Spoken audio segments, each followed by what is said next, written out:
Good evening, everyone. Welcome to 6 days ATAL FDP on quantum computing with artificial intelligence, convergence, and applications. Today, we have foreign resource person, Mr. Srinjoy Ganguly, who is PhD researcher in quantum technologies at University of Leeds. He is a lead quantum AI scientist. He worked as an ex-professor of practice for quantum technologies at Oxford University. He is an eminent Qiskit advocate and quantum educator. Sir, I welcome you to this session.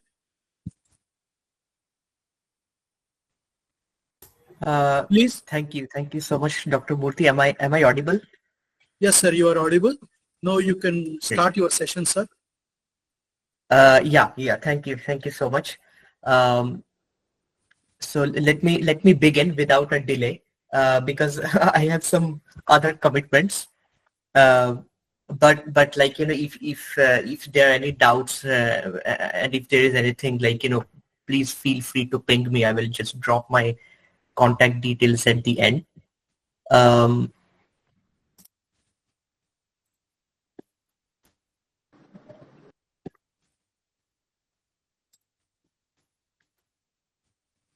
Yes, sir. So I am sharing my screen. Is it visible? Yeah. Yes. Okay, perfect. Nice. Okay. Just to save some bandwidth, I will just switch off my video for now and I will again switch it on later.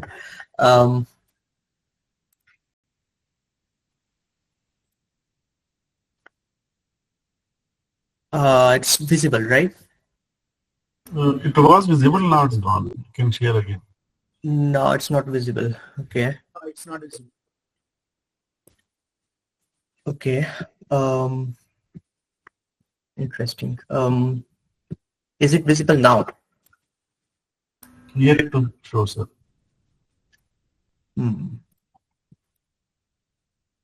For a moment it appeared when it says neural network, but now it's not showing. Okay, for some reason it just stopped sharing. Not sure why.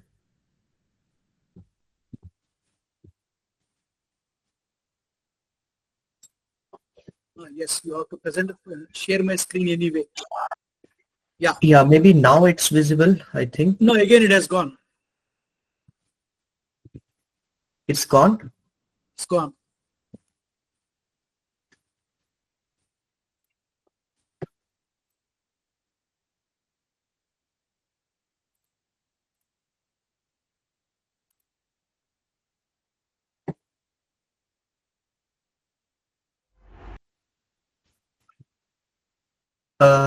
Now?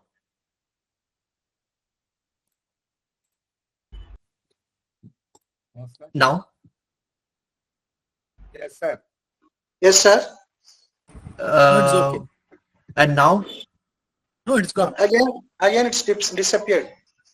Okay, so as soon as I switch to slideshow, it just goes away. Keep it in the same mode, so it's okay. You can follow from that normal mode. Okay. Let me just keep it like that. It's fine, right? Like it's visible, right? It's visible. So, okay. Then let's do it like that. This is good, right? Yeah, it's good. Yes, let's go ahead with this. Okay. Let's continue like this. It's a bit weird for some technical issue. I don't know why it just keeps switching away. Anyway, we will see that later. Yeah, thank you so much. Thank you so much, Dr. Murthy, again for inviting me. It's really a pleasure. And I think just a fun fact. So I think this is my third FDP. My first FDP was in 2021 with IIIT Pune. Then there was a second FDP, which was with MIT University in Lucknow. And now this is the third FDP. So I'm really glad to be back. And I think the last FDP which I did was in 2022. So I'm doing it like after 3 years. So yeah, thank you so much, Dr. Murthy, again. And thank you so much to Gopika as well, because she's the one actually who initiated this. All right. So yeah, just a brief intro. So right now I'm a PhD researcher at University College London, and before that I was working as a lead quantum AI scientist at Fractal. And you might know my colleague Shalini from there. She might have given some sessions. So I was the co-founder and lead of that team, which Shalini is leading right now, along with late Pratik Jain, who passed away last year. So Pratik and I, we actually founded that team in Fractal, and then we started doing some research. So our motto was that we would not like to go into production directly, but first set up a background and everything, and then go ahead with productionizing stuff. Because anyways, right now in quantum, I think nothing is truly productionizable. But yeah, anyways, so that's a brief overview. I will try to cover as much as possible. Some of them are more like a general tips and tricks for you, because you're all faculties and you're teaching students and so on, collaborating with industry, and there are requirements on their projects, in your research projects also. So there are some short tips and tricks here and there to improve your model. So a few slides are on that, and then some on student training and so on. And then I'm just going to, so this will be a bit theoretical, and then later on we will go and see the Google Colab notebook which I've prepared, and I will skim through some of the parts there and just show you like how basically the Qiskit, Cirq, PennyLane, you can use any of those three platforms which are pretty intuitive to get the same sort of results. And then you can, of course, try it in your own projects, and I will share the resources as well later on with Dr. Murthy. So the main question is like, why do we put quantum into ML, right? Like ML is good enough, right? We have ChatGPT, and I use it, you use it, everyone uses it, and it's really good. I think it's one of the most prominent examples of classical ML. But again, like, we want to put quantum because like it offers a richer feature space, this Hilbert space that we have in quantum tech. That's something we are really fond of, right? Because it's theoretical, it's infinite. Of course, practically it's not infinite, but still you can go a long way, right? So that's why you have these feature spaces, and you have so this large feature space can basically learn a lot more complex information as compared to classical, and how it learns is through variational circuits, and we'll see what those are later. So today's focus will be based on some simple intuition, just high-level overviews, some simple designs, what stuff do we have for circuits and so on. When do you try QML and when do you not do it actually? So, and I'm going to throw more light on the diagram, of course, later on. But just to give a simple overview, so for any quantum model, like any quantum ML, this is a common, what you can see, it's more like a common configuration. You have the classical data, you do some sort of a data encoding, just convert the data into basically quantum states, because only then your quantum circuit can act on those states. And when you do that, then the quantum circuit, which we call as the ANSATs, variational quantum circuit, which is a parameterized circuit, it acts on those states. And then you take some measurement, and from the measurement, you of course get a probability distribution, and that is helpful to calculate the cost function, where in the cost function you have, let's say, in a supervised setting, you have like true labels and your predicted labels, let's say, which are coming from the probability distribution of the measurement. And then you optimize based on the cost function value, let's say, if it's between 0 and 1, and if it's not closer to 1, then the optimizer optimizes the parameters, and those parameters of the variational circuit are fed back from the optimizer into the circuit. So that's just a brief overview, and it's very similar to what you have in a classical ML model. So just a small quantum refresher. So this is, I believe this is session 9, which I'm doing, and since you all had like 8 sessions on quantum, so you're all familiar with what a qubit is and superposition. So not going to go too much into detail, but very briefly, one-liners, qubits are quantum states living in Hilbert space. Hilbert space is something, it's a vector space equipped with the inner product. What you do with these qubits is like these qubits are quantum mechanical, so they have these properties like superposition, entanglement, and interference. You use these to your advantage to do computing and a lot of other fancy stuff. But then you can also do measurement, which is one of the essential operation, of course, because then you go away from the quantum world to the classical world. And the measurement collapses the states, and you get either a 0 state, either a 1 state, based on whether you're using a qubit or a qubit, so on. It depends. Then you implement gates. So gates are just some transformations, essentially just you represent them by matrices. They are just some transformations, and you have some entangling gates which entangles qubits with each other. And so today's reality is that you have the noisy intermediate scale quantum NISQ hardware. So these hardware are essentially noisy, and you would like to do some sort of error mitigation or error correction. Error mitigation is something which you do after taking the measurement. It's more like a classical post-processing, but error correction is more based on the hardware. So we are pretty much depth limited because we cannot make the quantum circuits too large, basically, because of the noise. So what's a quantum neural network? It's a parameterized quantum circuit. So parameterized quantum circuit is something which has gates, and those gates are parameterized, so which can basically have rotations. So the prominent ones are like rotation X, rotation Y, rotation Z, these 3 gates. And you can tune these parameters, or you can actually encode your classical data into these. And that's what makes up a quantum neural network. So a simple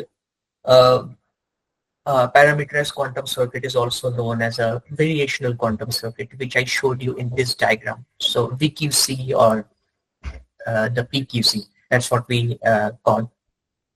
And we use this in hybrid setups. So that means that, like, you have classical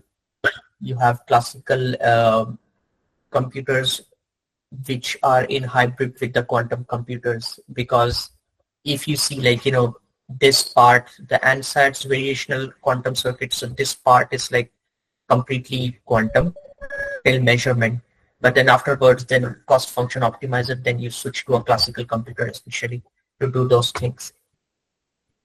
So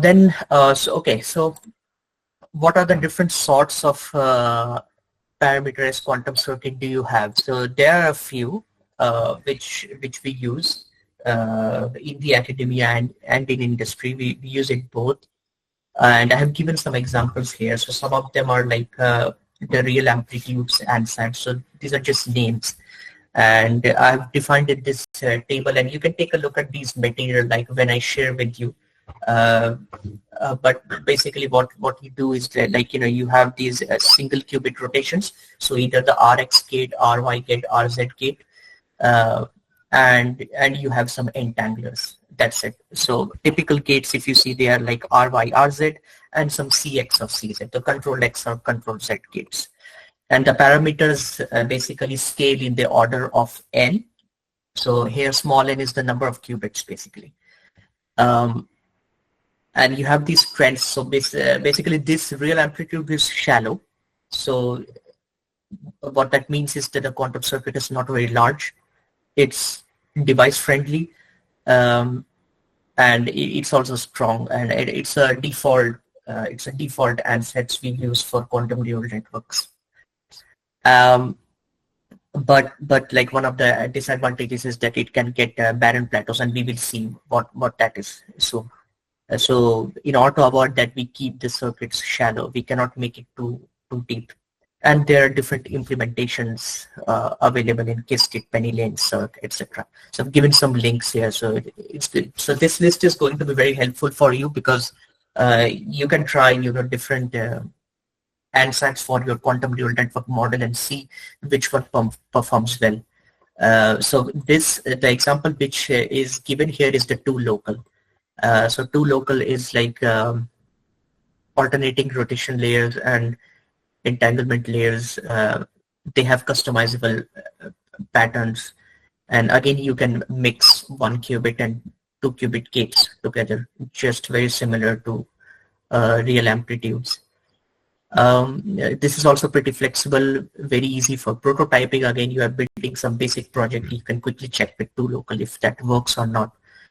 Then there are like other ansatz to design, excitation preserving. So excitation preserving is more towards the quantum chemistry side.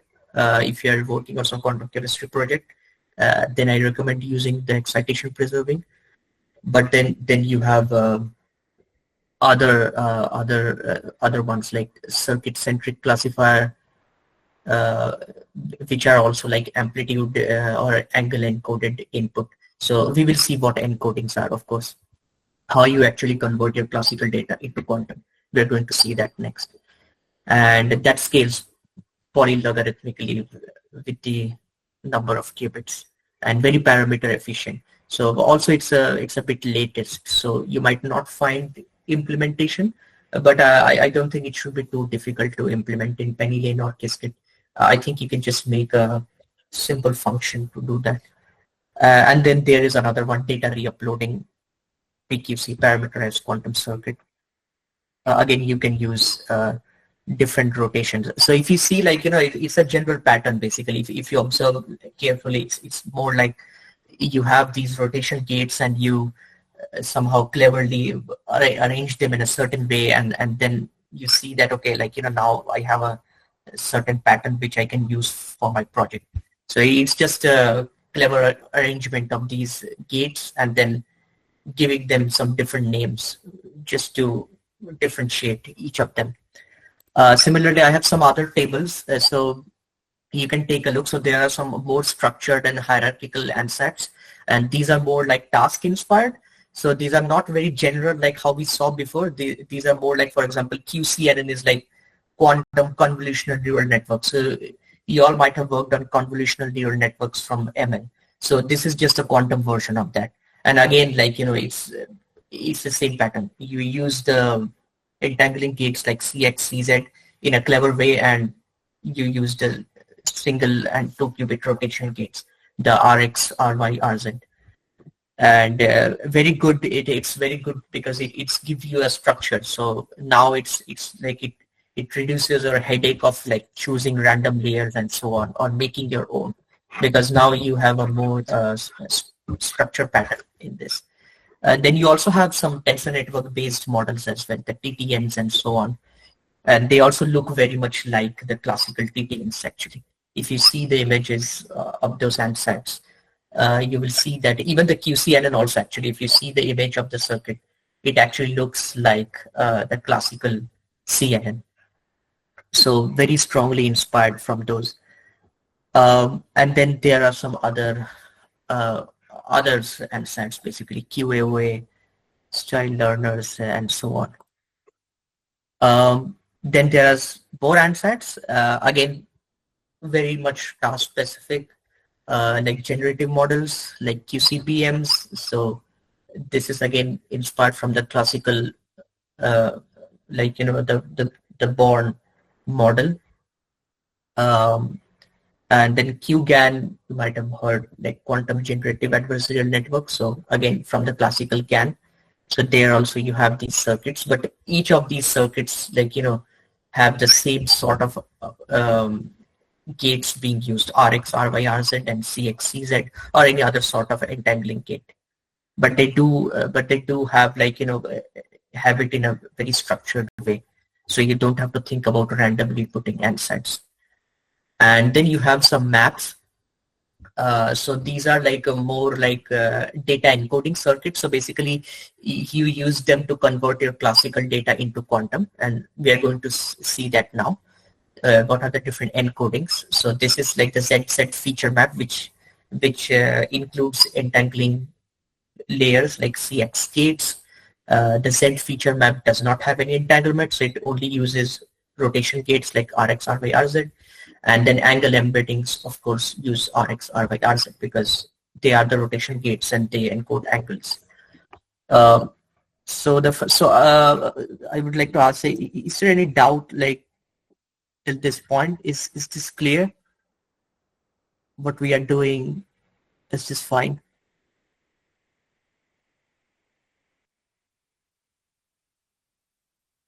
Yes, yes. Great. Thanks so much. So I think then we can proceed.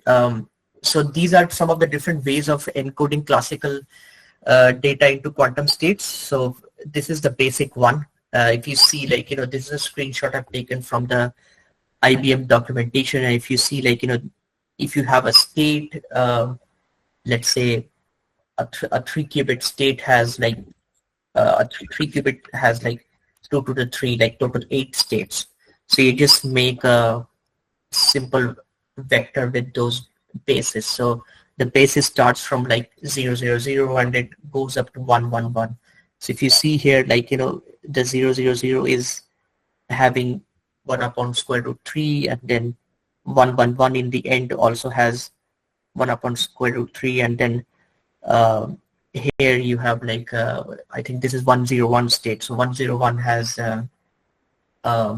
1 upon square root 3. So this is what the basis encoding means, where you have the basis according to the qubit numbers, and then you basically encode or basically define the amplitude there on the basis itself. And of course, it has a limited expressivity, because then if you have a larger number of features or data, then it's not really good to like keep defining amplitudes manually.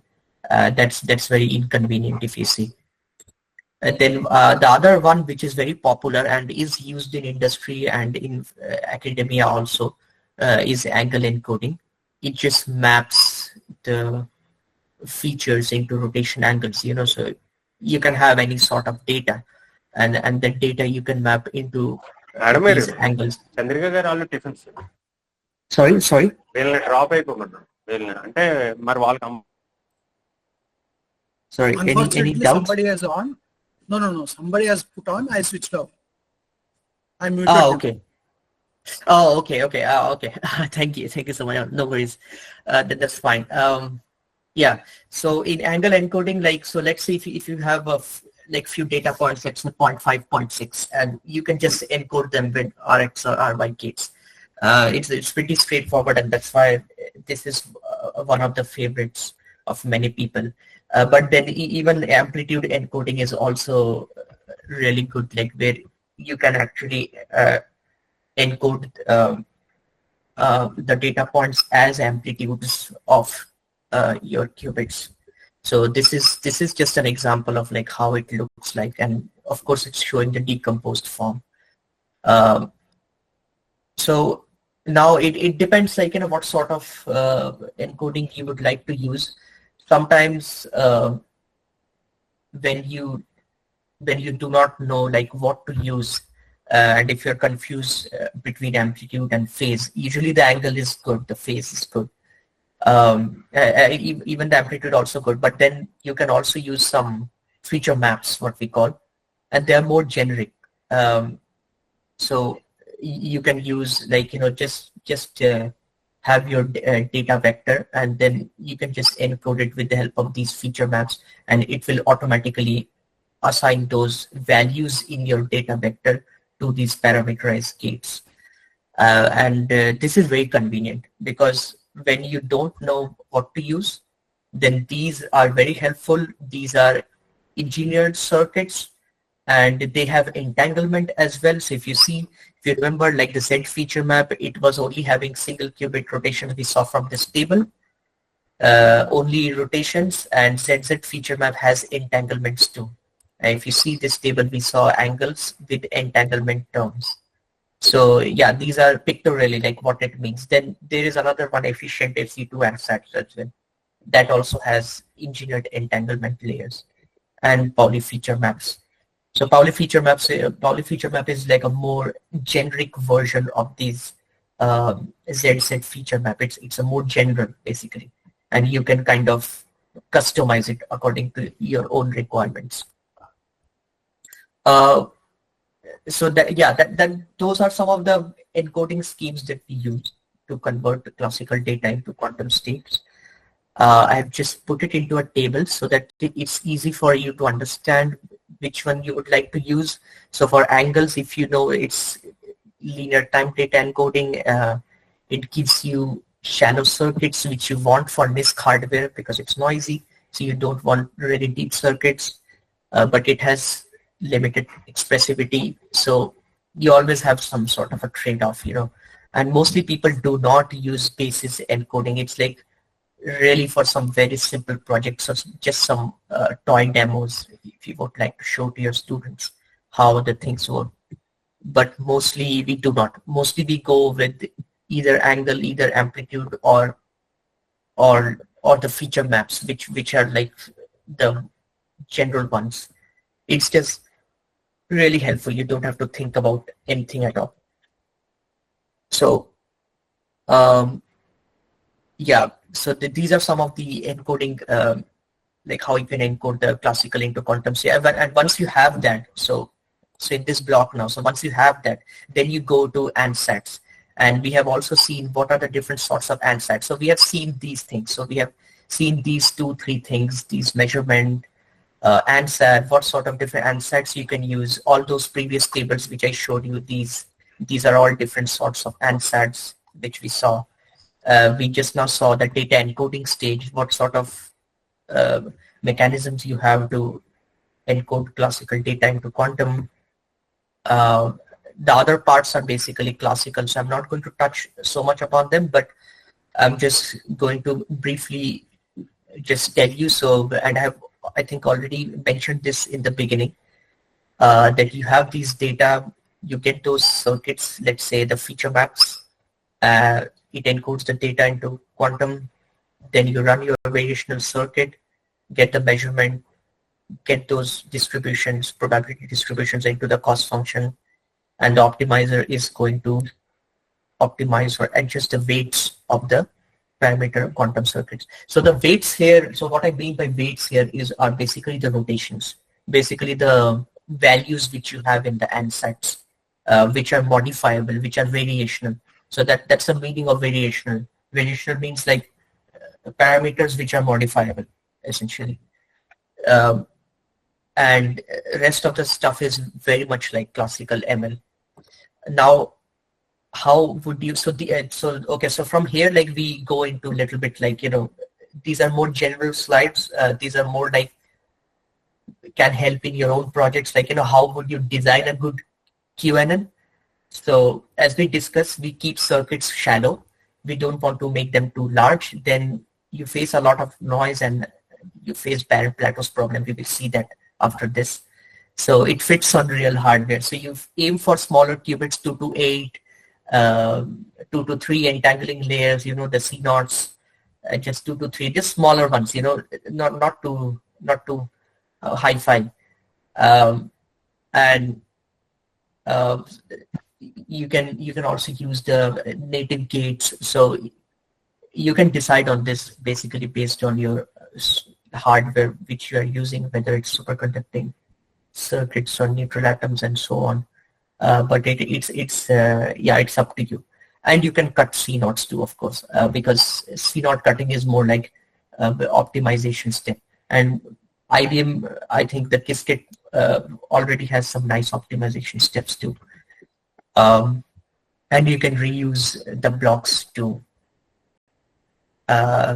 track some simple statistics like the depth, how the depth is increasing. Maybe you can plot some graphs, how the C0 count increases, the number of params, hash params, the shorts. you can just check, for your accuracy. These are just some tips. And it's always good to simulate first and then go for the hardware. And what I do for my experiments is that I simulate first using a simple simulator in Qiskit, whether the AER simulator or in PennyLane, just default qubit simulator. And then I try with the fake hardware. So Qiskit has these fake hardware backends, which are really helpful because they mimic the nature of the real hardware. So you don't really have to run on real hardware immediately if you know that your code is going to throw some error and you want to save time if you have limited time on the hardware. I think you get like 10 minutes per month. So that's a really restricted time, I would say. That's why maybe it's better to run it on a fake hardware, which runs on your classical computer, and then you go forward with the main hardware. That's what I do. It's helpful. So according to your problem, you can also use the ansatz based on the problems. If you remember, we saw excitation preserving ansatz in one of the tables. That's for quantum chemistry. So you can use that. So you can basically think about if your data has some sort of a structure or some sort of symmetry. If you use the structure-based ansatz, which we saw a few examples like QCNNs, QCBMs, QGANs, and a few of them we saw.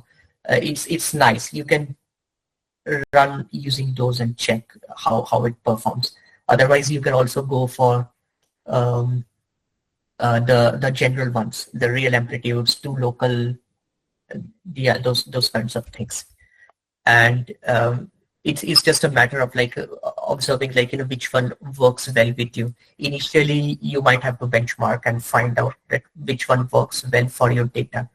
It also really depends. Much of the ansatz are very generic because, of course, they are all based on Hilbert space, as we saw. But still, it's better to just try some of them. Each has its pros and cons, which I covered in the table before. And it's also nice to see what is the layout of your hardware and if your data would really fit well. Then some of the other heuristics that you can check is you can fix the angles so that doesn't explode. So it should not go into some other domain which you do not want. So this is just an example, you can fix it from -pi to pi or maybe something else, whatever is convenient for your data set.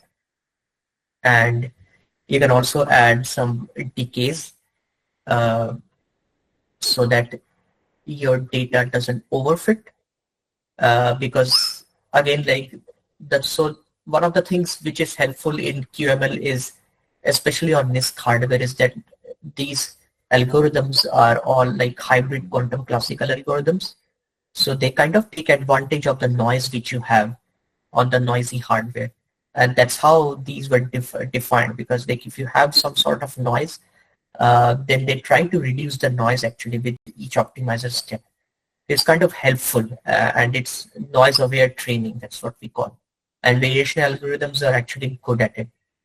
But even even more research is being conducted right now that even these algorithms won't get extinct in the next couple of years when we get to see the fault-tolerant quantum computers.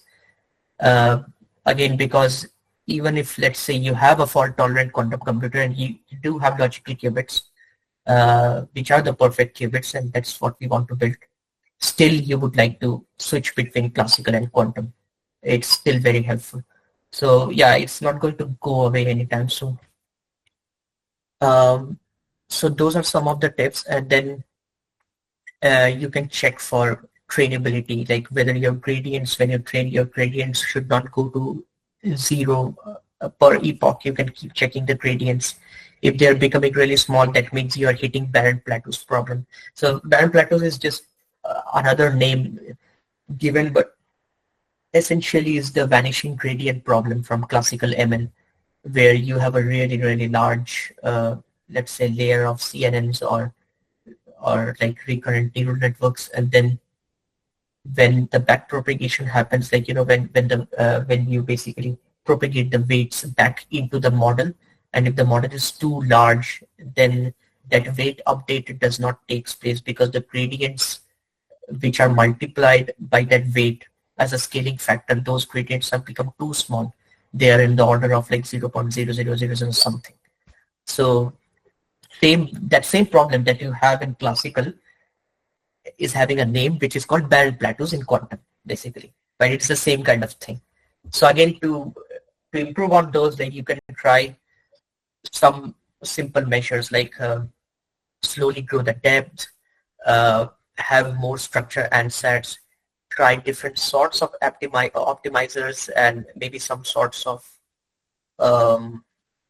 let's say like you can have different encoding schemes too, like let's say you are using angle encoding, but then you see that, okay, I'm facing vanishing gradient problem or band plateaus problem.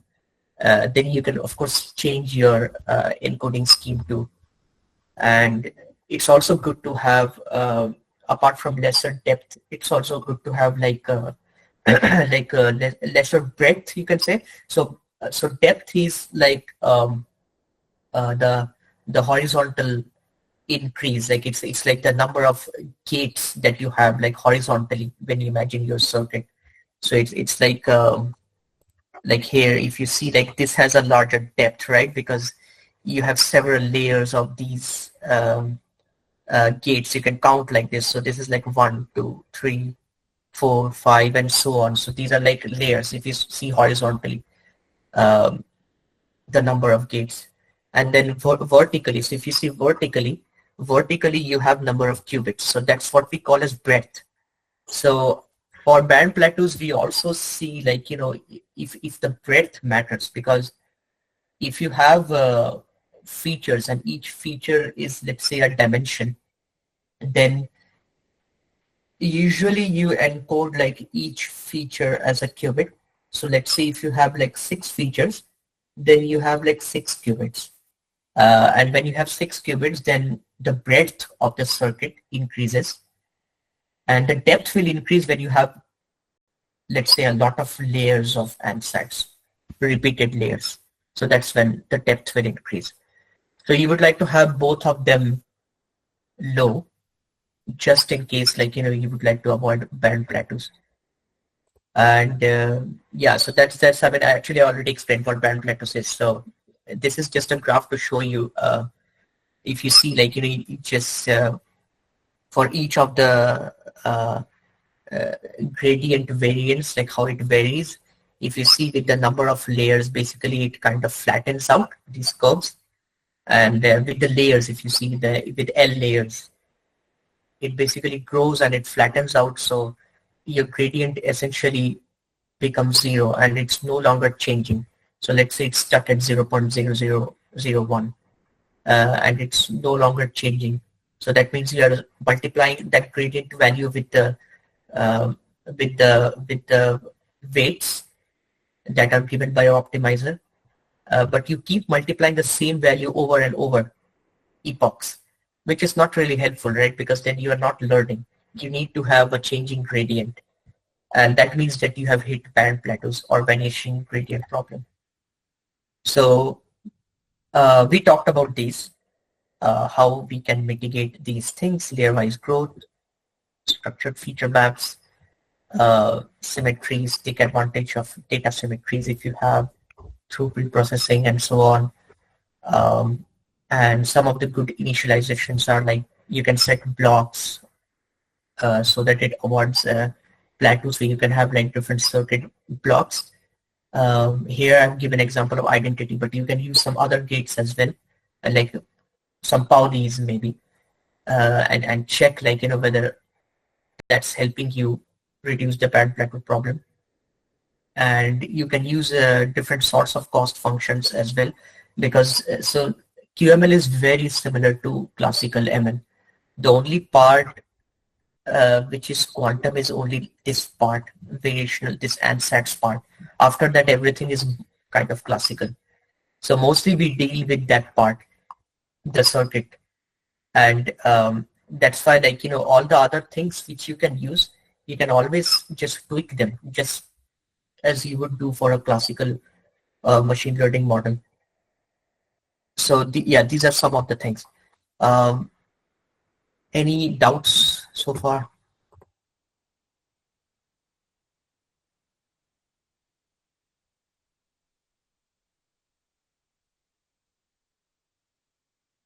No doubts. You can No doubts. Sorry. no Any doubt, doubt? no doubt. No doubts. No. Okay. Okay. Thank you. Thank you. So then we can go forward. Then we see what's a quantum SVM. So you saw what a quantum neural network is. The model is very similar in quantum SVM too, because so in a normal classical SVM, you have the support vectors, and those support vectors basically help you have a boundary from one type of data points from another. So if you have like this is a nice example. If you see, like, you know, if you have these violet points, and these are like the V points, let's call them V points, and then also you have the red points. But then, like, you know, it is harder to basically have some sort of a decision boundary because then they overlap with each other and it's hard to see in 2D. But if you go into 3D, then you can have a plane which actually separates both of them. And that plane is, like, you know, what is defined by a kernel in support vector machine. So this is one of the nicest things about SVM, is that you can go into higher dimensions by just applying a mathematical trick. So the kernel is just a mathematical trick, basically. If you want to go into higher dimensions for classification, you apply the kernel. And if you see, like here, if you go from 2D to 3D, you are able to separate these violet points from the red points very easily on a 3D plane, which on a 2D plane is kind of difficult to do. And now, same kind of thing you can do with quantum as well. Here you define a quantum kernel via a feature map circuit. So if you remember, feature maps we already saw now in the encoding part, and we saw different examples, right? Z feature map, ZZ feature map. So ZZ feature map is one of the most commonly used for SVM because you have the luxury of having single qubit rotations along with some entanglements. And rest of the training of the SVM actually happens classically. And the kernel values, like, you know, come from quantum device because of course it's a quantum kernel. So this circuit needs to run on a quantum computer. And then you take the measurements and then again you put it back to the SVM classifier basically. So it's again a hybrid model of quantum and classical ML. So just a high level overview of how SVMs work, and then we will again go back to some tips and tricks for you for your projects. So you have the raw data. Each is like a vector, let's say, and just I've given here some like variable names like P1, theta1, phi2. Like, I mean, you do not really need to do that. It's just a general name. You will have some like real numeric data points here. Let's say 0.5, 0.8, 0.7, something like that. And then you encode them with the help of encoding schemes, what we have learned, amplitude, angle, and so on, like whatever you want to use. And then you choose a feature map. So let's say ZZ feature map. We usually choose that. It's a general choice. And its typical design, as you know, single rotations with some entanglers. And with the help of this feature map, what it does is that then the feature map acts as the kernel, what I explained to you in classical. So in classical kernel, if you saw like for that 2D diagram, it just shifted into 3D and then you were able to classify them easily. But then for quantum, it's also the same thing. If you see like, these green points and yellow points, these are being separated with the help of this hyperplane. And this hyperplane is kept somewhere in between them. So that like, you can have most number of data points on one side, let's say the yellow ones on this side, on the right side of this pink plane, and the green ones on the left side, on the other side of the pink plane. So same kind of work is being done, but this time how you do it is that you just compare the distance between each of the data points. So essentially you compute the inner product. What's an inner product? So one of the best way to like it's like one of the best ways to visualize inner product is like checking for similarity. So inner product is nothing but like it checks similarity between two vectors, and here we have data points. So it basically checks the similarity, or like the distance between them, and then decides like okay, how far or how close they are, and then based on a threshold, like they the classifier basically arranges the hyperplane between them based on the similarity.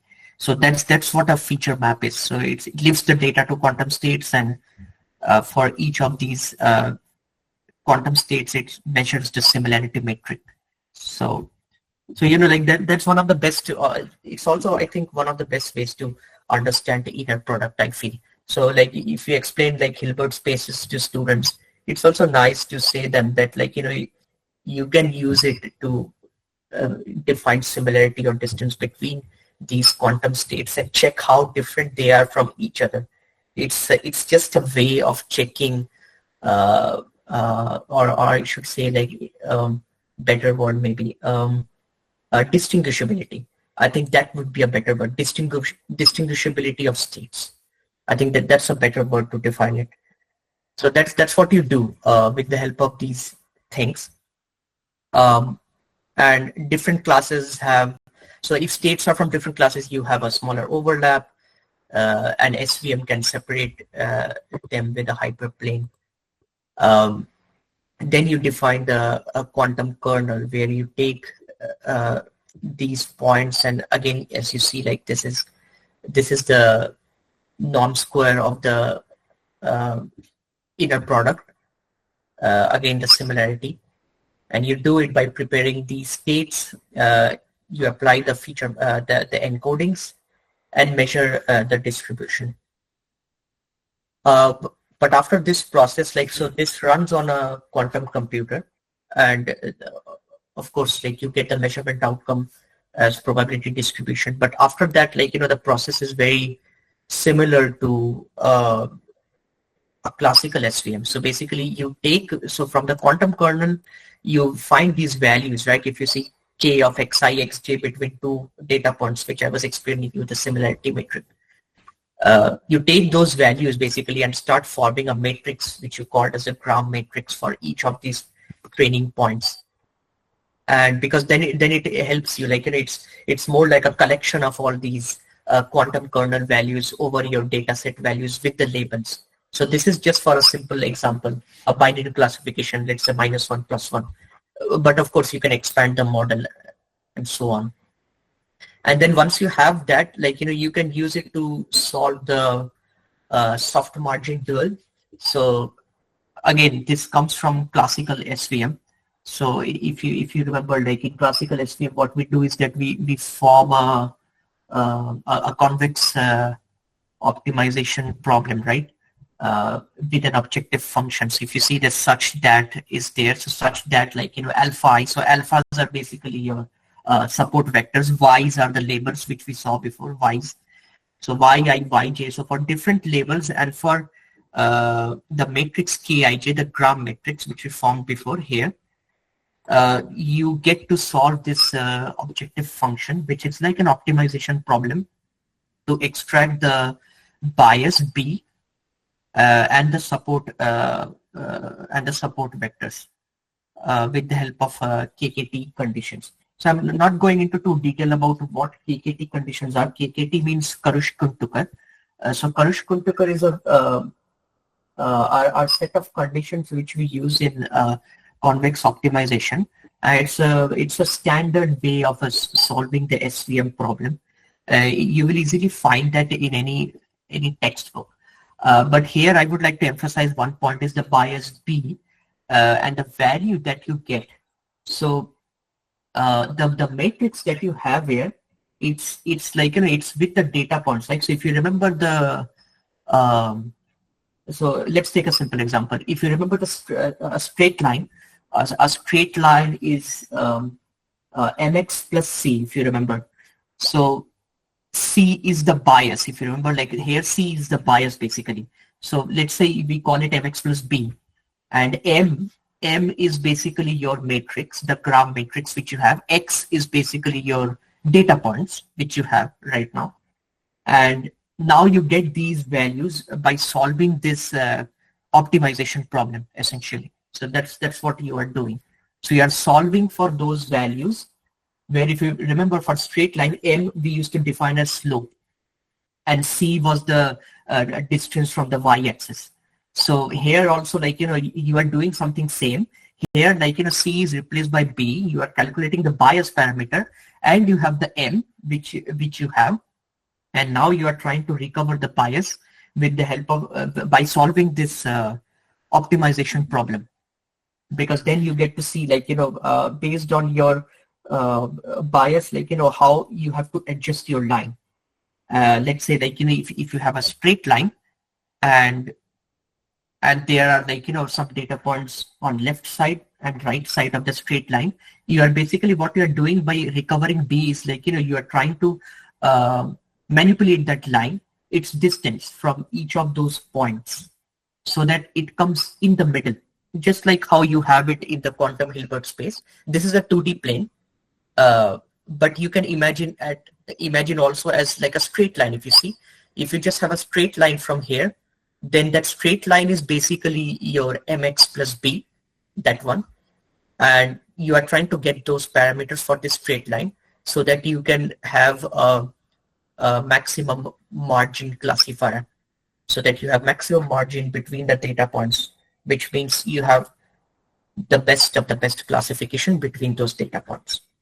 And of course, this is a simple example for binary classification, but the concept upgrades simply to higher dimensions as well. And then for each new point, you can always calculate the sign function. So if you now see here, so k, x, I, and x, so this is your gram matrix plus b. So this is the one which I was talking about. So you take these for all of your data points, for all of the support vectors and the labels, and then you take the sign of that and start doing the prediction and start basically repeating the process again, where again, like, you get a new data point, you again calculate the gram matrix, recover the B by solving this optimization problem, and so on. And then you keep doing this over and over again until you see a convergence, until you see that, okay, right now my plane, like, is at a stage where they can classify all these data points easily. So that's what we essentially try to understand in quantum SVM. So if you see, like, again, most of the part is classical. Only a small part is that quantum kernel, which runs on a quantum computer. Any doubts till here?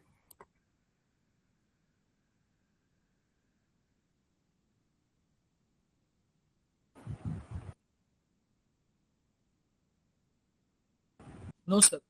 You can continue.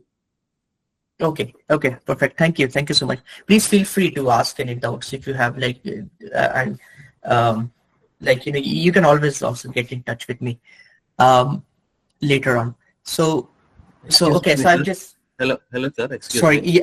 Yeah, please go ahead. Yes, actually you're explaining about SVM and all, so we are practicing this CNN and SVM and ML, but the QML is an entirely new topic. Can we have a code, something like, to practice? A code? like a Python code. Yeah, so Yeah. like, I will be skimming through some of the code and I will be sharing the notebook with Dr. Murthy. I can share it with you also if you share your email address. It's fine. I can share the slides and the code, and then you can play around with all the three frameworks. So I'm going to show a brief overview of them, like, how the things work. And then later on, like, you can change and you can give it a try on how to compare the classical baseline models with the quantum ones. Actually, you're explaining very clearly the background, your math you're explaining, but the code actually we practice, we'll get more practice. I understand what you are coming to say. It's in the code, it works a bit differently, right? Like the math is like, okay, it's straightforward, but then as soon as we switch to code, we are like, okay, like this is some new world, because now you are like defining different sort of variables, and then you have to keep track of each variable, right? That becomes a bit difficult. Yeah, I completely get you. But don't worry, like I will skim through some of the codes. You can take a look, and then later on, like, if you have any doubts, you can always get in touch with me. If you have please provide your email ID so that we can contact. Oh yeah, I can share it. Okay, I can share it now also. It's fine. I think that's helpful for everyone.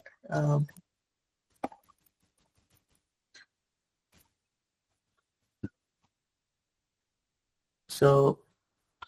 Yeah, and one more thing, is there any repository to have a code like information, everything, the total implementation of the QML algorithms right from the scratch to the ending of the project already worked on?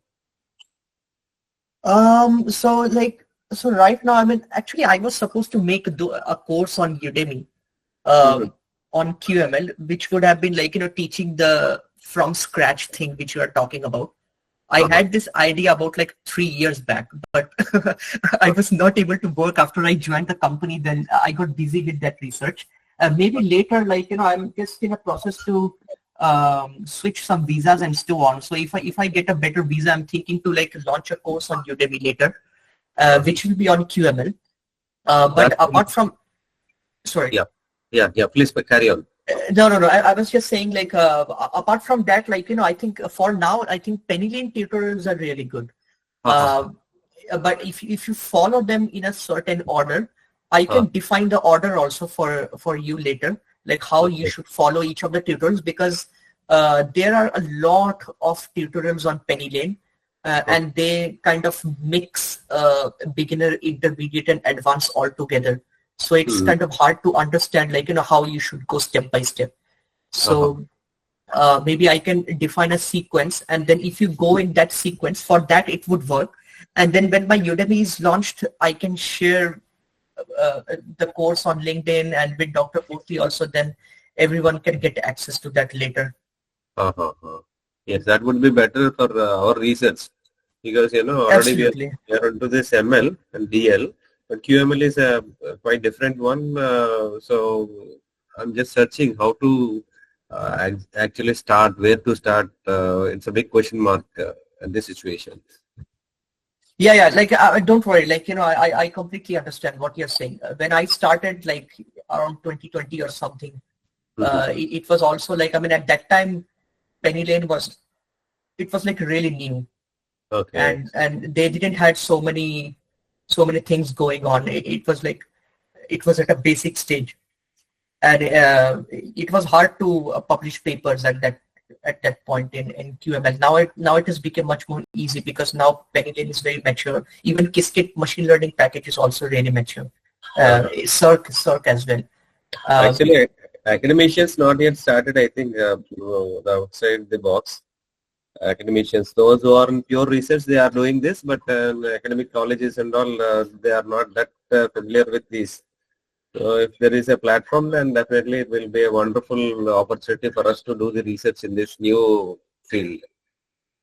Yes, absolutely. I mean, that's very important also, because people here are like focusing on different stuff. So like they are focusing on they are like, focusing on something like the fault tolerant QML, and they are like combining QML with logical qubits and like error correction and error mitigation schemes and so on. And they're also including tensor networks as well. So the research is like very fast paced, and it's pretty cutting edge. So I will do my best to like, give a sequence of those tutorials from PennyLane. Okay. That will help. And then when I have the course launch, that should be more structured. Yes. Like my previous course on Udemy. And that would be helpful, I think. Yes, absolutely. Correct. Thank you so much for your valuable information. Please No problem, anytime. Sir, am I audible, sir? Yes, you're audible. Yes, please go ahead. Actually, I also have one curiosity. In fact, you suggested, and there is, when we start with the algorithm like support vector machine in classical computing, we have the feature set given, and correspondingly we have the target, and then we try to identify, or we try to classify, right? It may be a non-linear classification or linear classification. Yeah. In fact, you also suggested that all the features are actually converted into the qubits. Yes, you can. Right. Can you elaborate it little more how actually it is? So basically, like, if you have let's say, like, if you have a certain number of columns, basically, for a simple case, let's say there are like, 2 columns. And if you would like to, like, have the values of those columns in terms of qubits, then you can take like a 2-qubit circuit, and essentially, like, each qubit then represents some values of those columns. So you do start with like, ket 0, and then you encode the data points in such a way with the help of angle encoding that you do have like, 2 features encoded in your feature map. So that's essentially how we do it. The problem here is like, we have not been able to scale it up like how we do it classically. So if you must have done it classically, then it's a bit different than quantum. In quantum, we are still kind of limited by like, how we are going to encode such a large data structure. So mostly we like, use very smaller circuits, a very smaller number of qubits to encode very limited features. That's why, like, if you remember, like, in one of the slides I showed you that, like, you need to reduce the number of features. You cannot use so many features. Essentially first we have to go for technique like dimensionality reduction, like PC and others. Yeah, it would be better. It would be better. Like if you have a larger number of features, though you have larger number of qubits nowadays. On IBM's computer, you have 127 qubits. But still, again, like, I don't think, like, I mean, it's going to take a long time to run, I believe, if you do like 127 features altogether.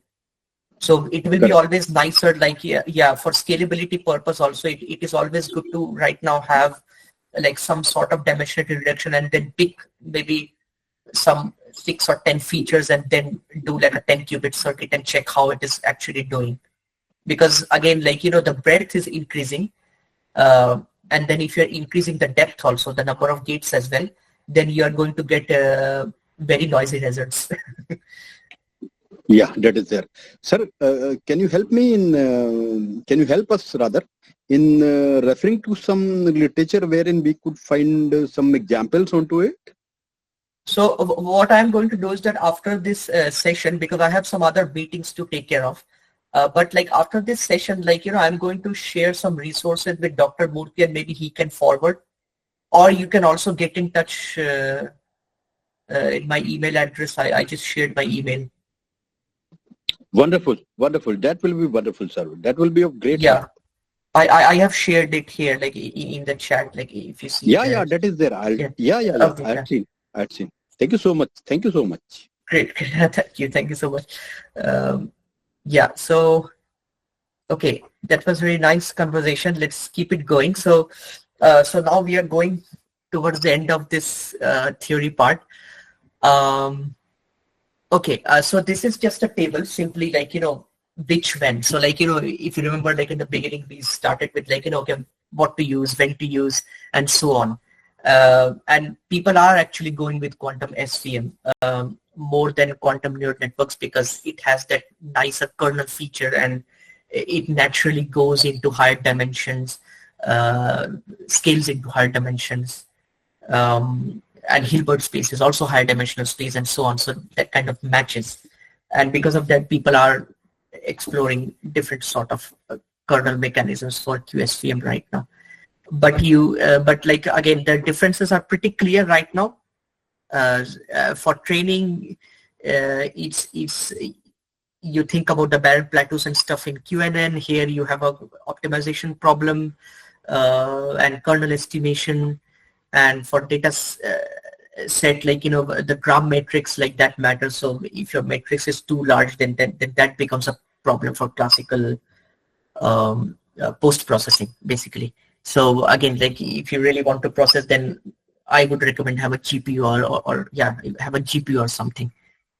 Maybe not a cluster, but at least one GPU. And then here there are more like parameter shift evaluations. And so on. Like, so I can share the slides and you can read it. It's pretty intuitive, like, based on the previous slides on what we have discussed so far. And if you want to do on a smaller data, like, then QSVM is pretty reliable and stable. And since QNN has like, more flexibility in choosing different sorts of answers, so it's helpful in end-to-end learning. And of course, you can have your own structure too in QNN. In QSVM, it's a little bit, it's like, I mean, there is structure. I mean, of course, you can have like some other sort of feature map as well. But again, it will be a nice exercise to see like how the other ansets apart from ZZ feature map performs for QSVM. Yeah, so this is the same thing, like, it's more like a decision flow. This is just an example, like, if you have small structured features like 2 to 8 and a very small training set, then you can start with QSVMs. If you want like end-to-end, and or you have some structure or symmetry, like for example, quantum chemistry problems have those, then you can try a quantum neural network. And quantum neural network is very closely inspired from classical ML structure, as we saw.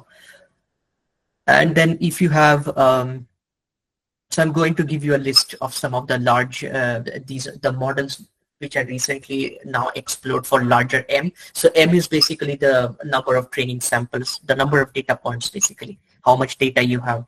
And you can use like, different sorts of QSVM. So these are some new QSVMs which are coming up, Nystrom approximated, some quantum random features and so on. I have included some papers as well related to this, and once I share the slides, you can click on those links and check out those papers. So these are some really latest work which you might not find in PennyLane tutorials or something.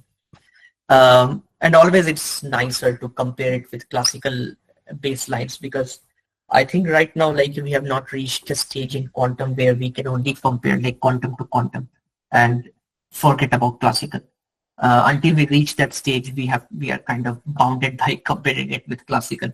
And once we reach that day where we see that the quantum models are consistently outperforming classical, then we no longer need to really have classical as a baseline. We can basically drop it and go ahead with quantum model to quantum model comparison. So this is just a small use case. I just put it here just so that, like, you can use this for your own projects if you are working on some quantum, even if it's a very small basic project. It can be also helpful for your students as well. Like, they can name their data set, they can name what sort of pre-processing they're applying, whether it's PCA or something. If they are using quantum, why out of these, like, of course, you can extend this list. This is just QSV and QNN, but if you choose any other model like QGAN or something, please feel free to put this is just for you to fill in. So you can take a print out of this and, like, or type in this, edit this. So what's the reality check right now in 2025? So there is no broad, like, uncontested advantage yet, even if people say that yes, like QML is going to change the world and so on. Those are mostly hype, but everything is mostly in research, and people get to see, like, how this flows into the fault tolerant era. And of course, the quantum can help with tiny data regimes. So one good point here I would like to point out. So because I think the other parts you are kind of familiar with, the runtimes, how many evaluations and data loading, noise and depth. So one point is from quantum, like, whenever you are doing your research, it's nicer to check if you can get a better classification score with lesser number of training samples. So for classical, as you know, like, you need millions of data points, even billions, to train on large data centers of GPUs, like how we have with how the ChatGPT was trained, how XAI is training their models. They have, I think, some million GPUs which they use to train large language models and some other models, and those will be based on billions of data points. But for quantum, like, since we already have a higher dimensional, richer Hilbert space, which we saw, so why not take advantage of that? Like, maybe that space, we need to utilize it somehow. So this is one of the direction of research which you can think about, that, like, how we can get better classification score or better regression score also for quantum with lesser number of data points. So you should not need, like, really so many millions of data points or billions of data points. Only with a few number of data points, your model should generalize well, and your model should give a very nice classification score, maybe 98 to 99% or even more than that, with a small number of data points. But and also, I mean, this score I'm talking about is for the testing data set, not the training, of course. I mean, you will train with a small number of data points, but then during real life testing, you should check that, like, whether your model can really predict with 99 or 100% accuracy, even after trained on the smaller data set. And why is that? Because then, like, that your quantum is actually outperforming classical. That means you're getting some sort of quantum advantage, because if you have, let's say, only 200 samples and your model generalizes really well, so basically it's able to extract all the features from your data or image, or let's say text, speech, audio, like any sort of data you want, multimodal, and anything. You take those data and, like, you see, like, even with 200 samples, if you are able to generalize it well, if it predicts, like, really, really good at unknown test points, unknown real world test points, that means your quantum model is doing something good. It's doing something nice. And if it can do with NISQ hardware, that will be really wonderful. But again, I'm not expecting that, yeah, like, it's going to give results immediately, but but like, it will be a helpful it will be a helpful concept to explore for fault tolerant QML later on. Okay, so this is just a practice checklist, just to, like, this is just for a help. Like, you can always report what backend you used, the shorts, the seed, some confidence intervals. You can compare with logistic regression, SVM, multi-layer perceptron, the usual baseline models of classical ML, and keep visuals and results reproducible. So check if it can be replicated by other people. So when they run your code, it should give, like, very closely similar results to what you got. Just to clear out some myth versus fact. So QML beats classical ML today. So that's a hype created by media agencies, and that's not true. We don't have fault-tolerant quantum computers. Everything is noisy. More and more models are being explored right now to see if we can do QML with lesser number of data points, the point which I emphasized. That's one of the important points, actually, you should consider. And deeper circuits learn better. Not true, as you saw. If you have deeper circuits, then you will run into barren plateaus, vanishing gradient problems. So yeah, it's not really true that you need to have deeper circuits. You can have better structures rather. That's more important to have either a structure or either some sort of symmetry, because right now, like if you check the latest literature, there are like different quantum neural networks coming out which are based on symmetry, and they are inspired from group theory, because group theory in abstract algebra talks about structures and symmetry, right? So they are basically using some group theoretic concepts to build these quantum neural networks. So right now, those are also some of the cutting edge directions. Then amplitude encoding is always the best. I don't know who said this, but it's not really true. I mean, you can use other encodings as well, and we saw other feature maps too, right? You can build your own feature map too, like you can be creative and innovative and like, try to see, maybe try to identify a pattern with all those feature maps which we have seen and try to come up with a new kind of feature map which works much better than the existing ones. And more shorts fix everything. Not true. So, okay, shorts, I think you might already know, but just let me quickly define. So shorts is like the number of quantum circuit runs.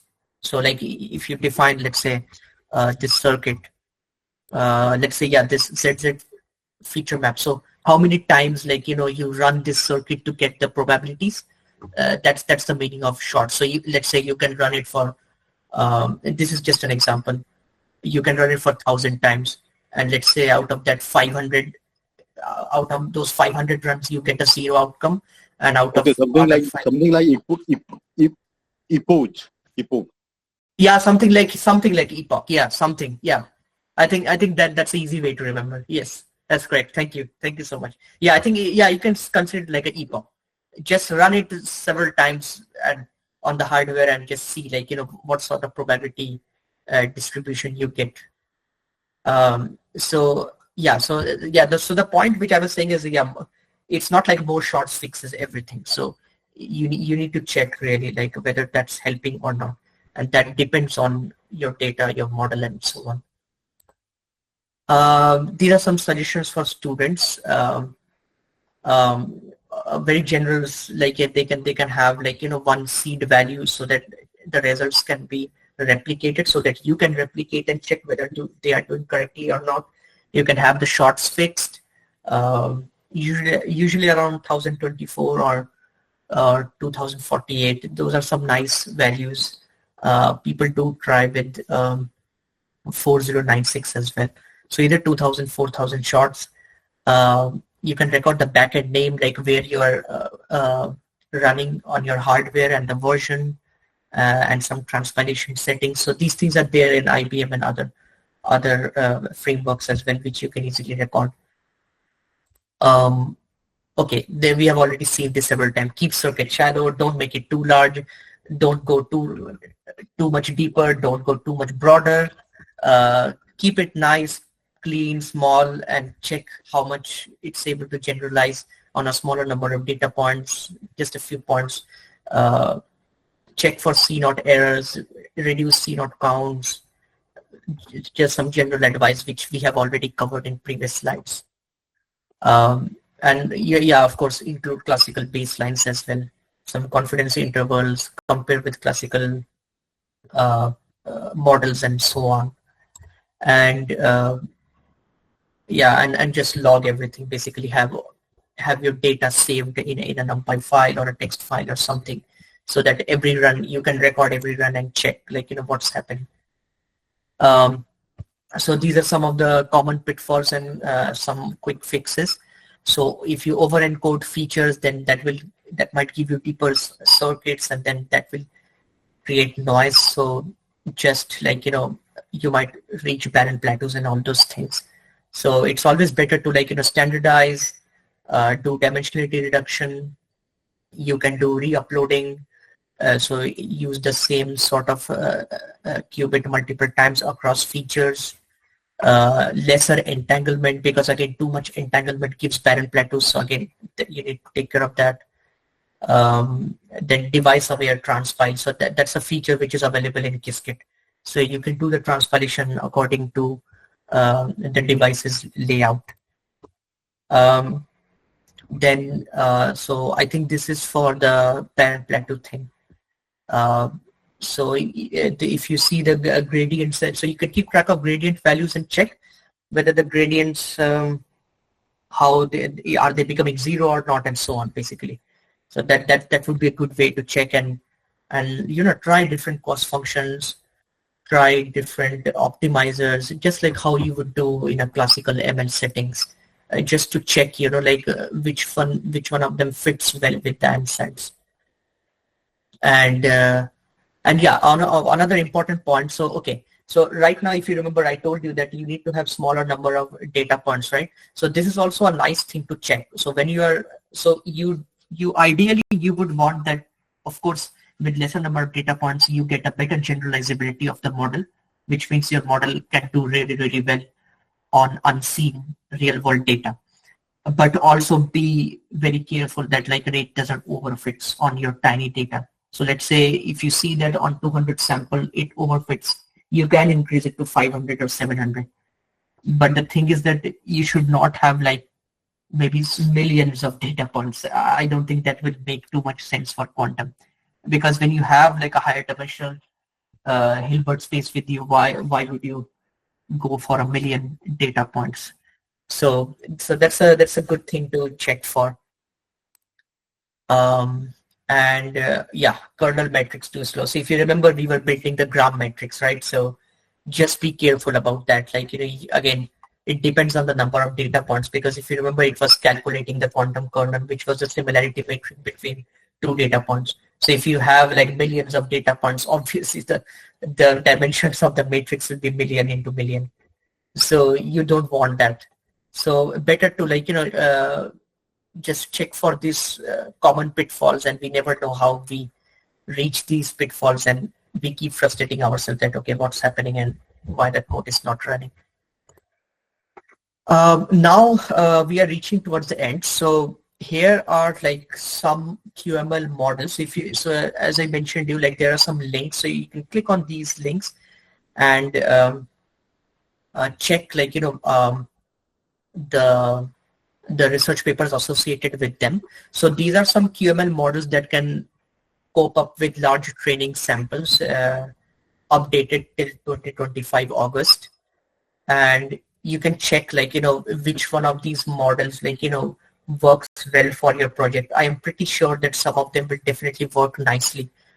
Some of them have been implemented by PennyLane, Qiskit, and some other frameworks, and some of them have been not. So I think I am not sure whether quantum kitchen sinks have been implemented or not. I don't think so. I didn't saw that. PQK is also, I think, not implemented.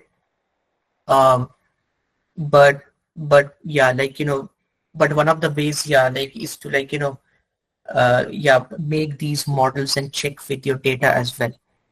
And this is a similar table with, of course, larger training and even larger features as well.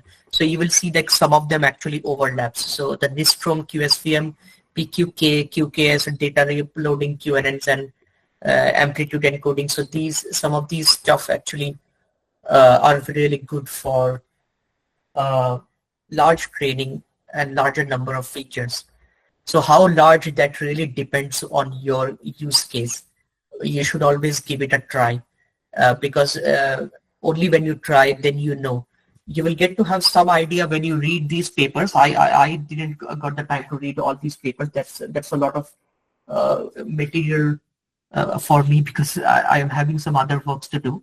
But I strongly recommend that, if in future you would like to collaborate with me on some new sort of QML project, because I always keep collaborating with people where I usually mentor them and guide them, and they come up with some model. They re-implement some of these stuff, but we do it for some different data sets, and we do some sort of comprehensive benchmarking and compare it with classical and see how really the data scales with these new models. So if you have any project in mind which you would like to collaborate and have some guidance on, feel free to get in touch with me, and maybe you can try to implement some of these newer models. And these are very new. These are not very old.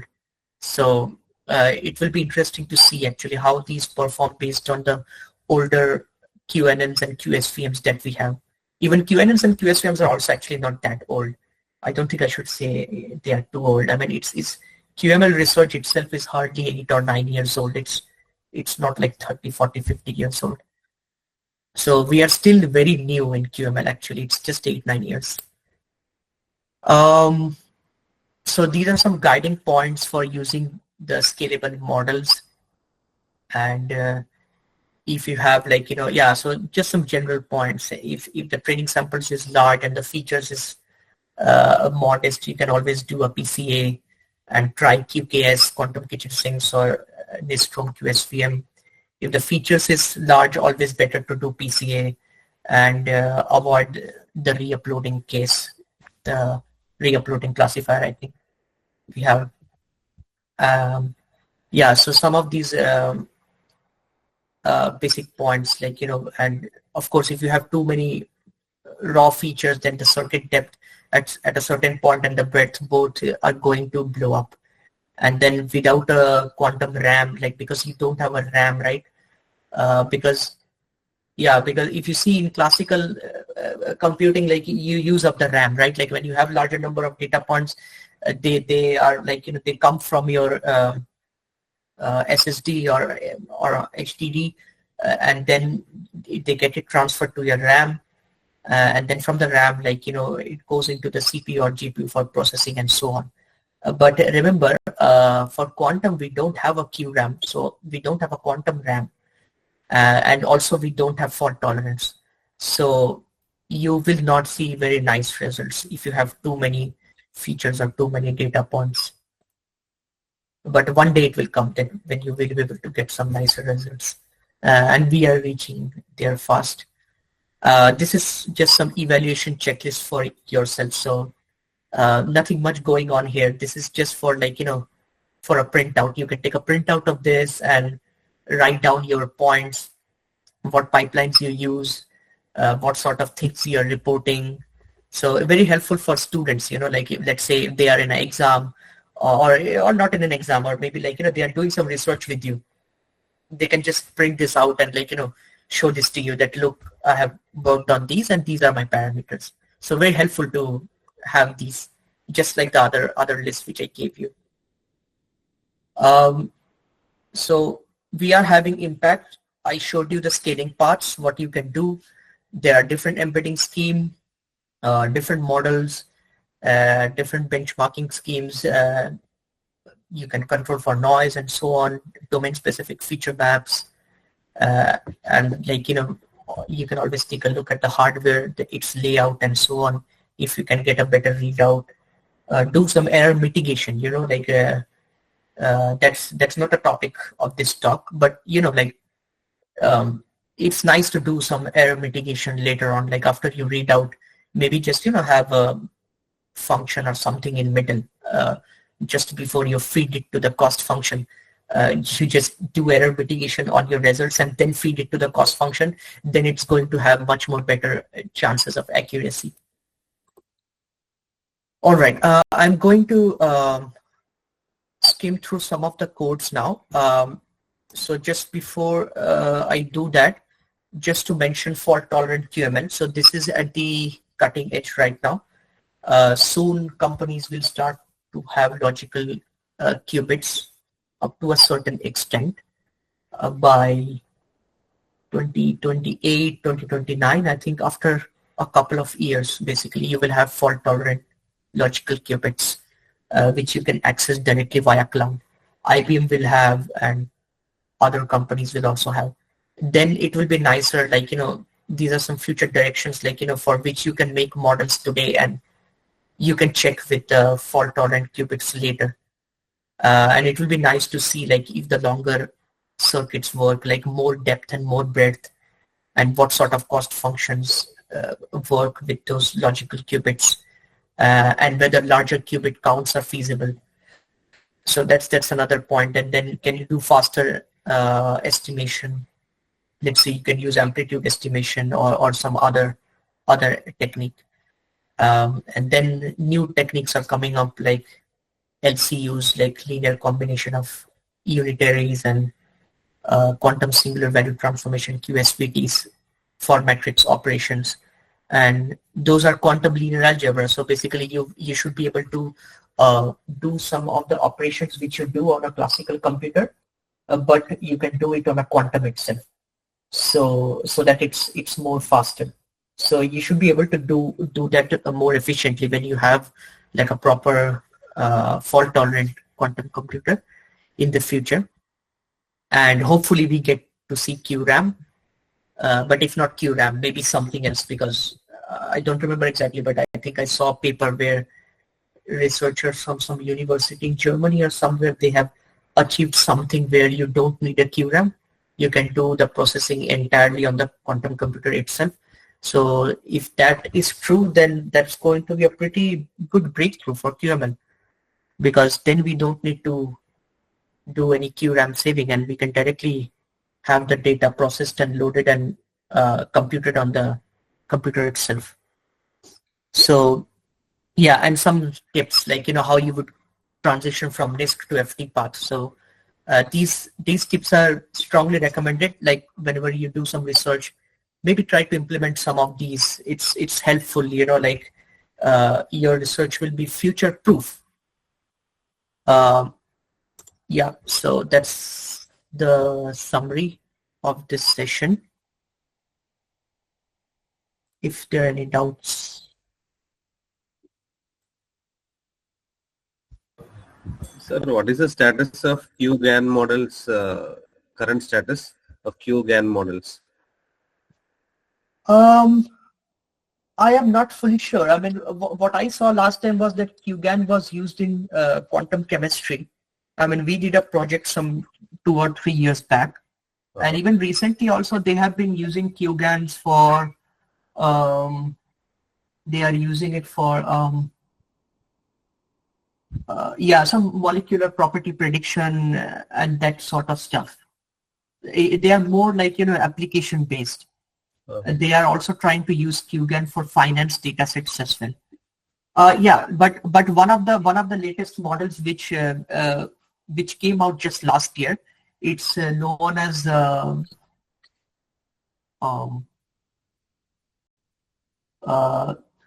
GQE. That's known as generative quantum eigensolver. So Generative quantum eigensolver. Okay. That's one of the latest models, and they have so this year they published conditional GQE that can be used for optimization problems, and maybe you can also somehow restructure it to use it for financial data or chemistry data as well. It will be good to take a look at it, but it's compute intensive. You need to have GPUs to run it. So what we did was I participated in a program where I taught some school kids about this technique. And this program is about basically making school children aware about cutting edge research. So this technique is just from last year. It came out just last year. And you can check it. I can just type the name, it's just helpful.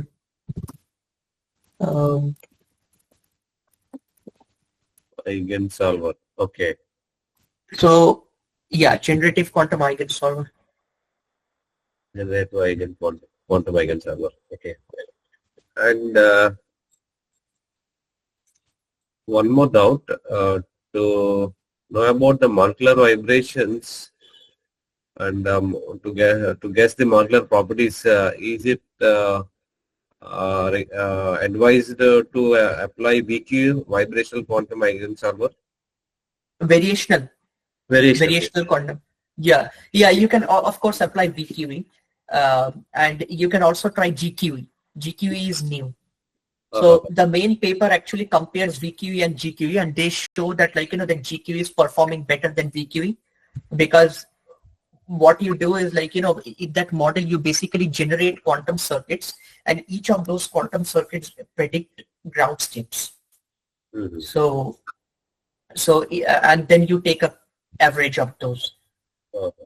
And those, so you can basically tune the generative model, because the generative model has a lot more parameters. It's a classical model to tune, and you can tune them and generate those quantum circuits. Each of those circuits give you some ground state measurements of a molecule, and then you just average them out to see which of them perform better.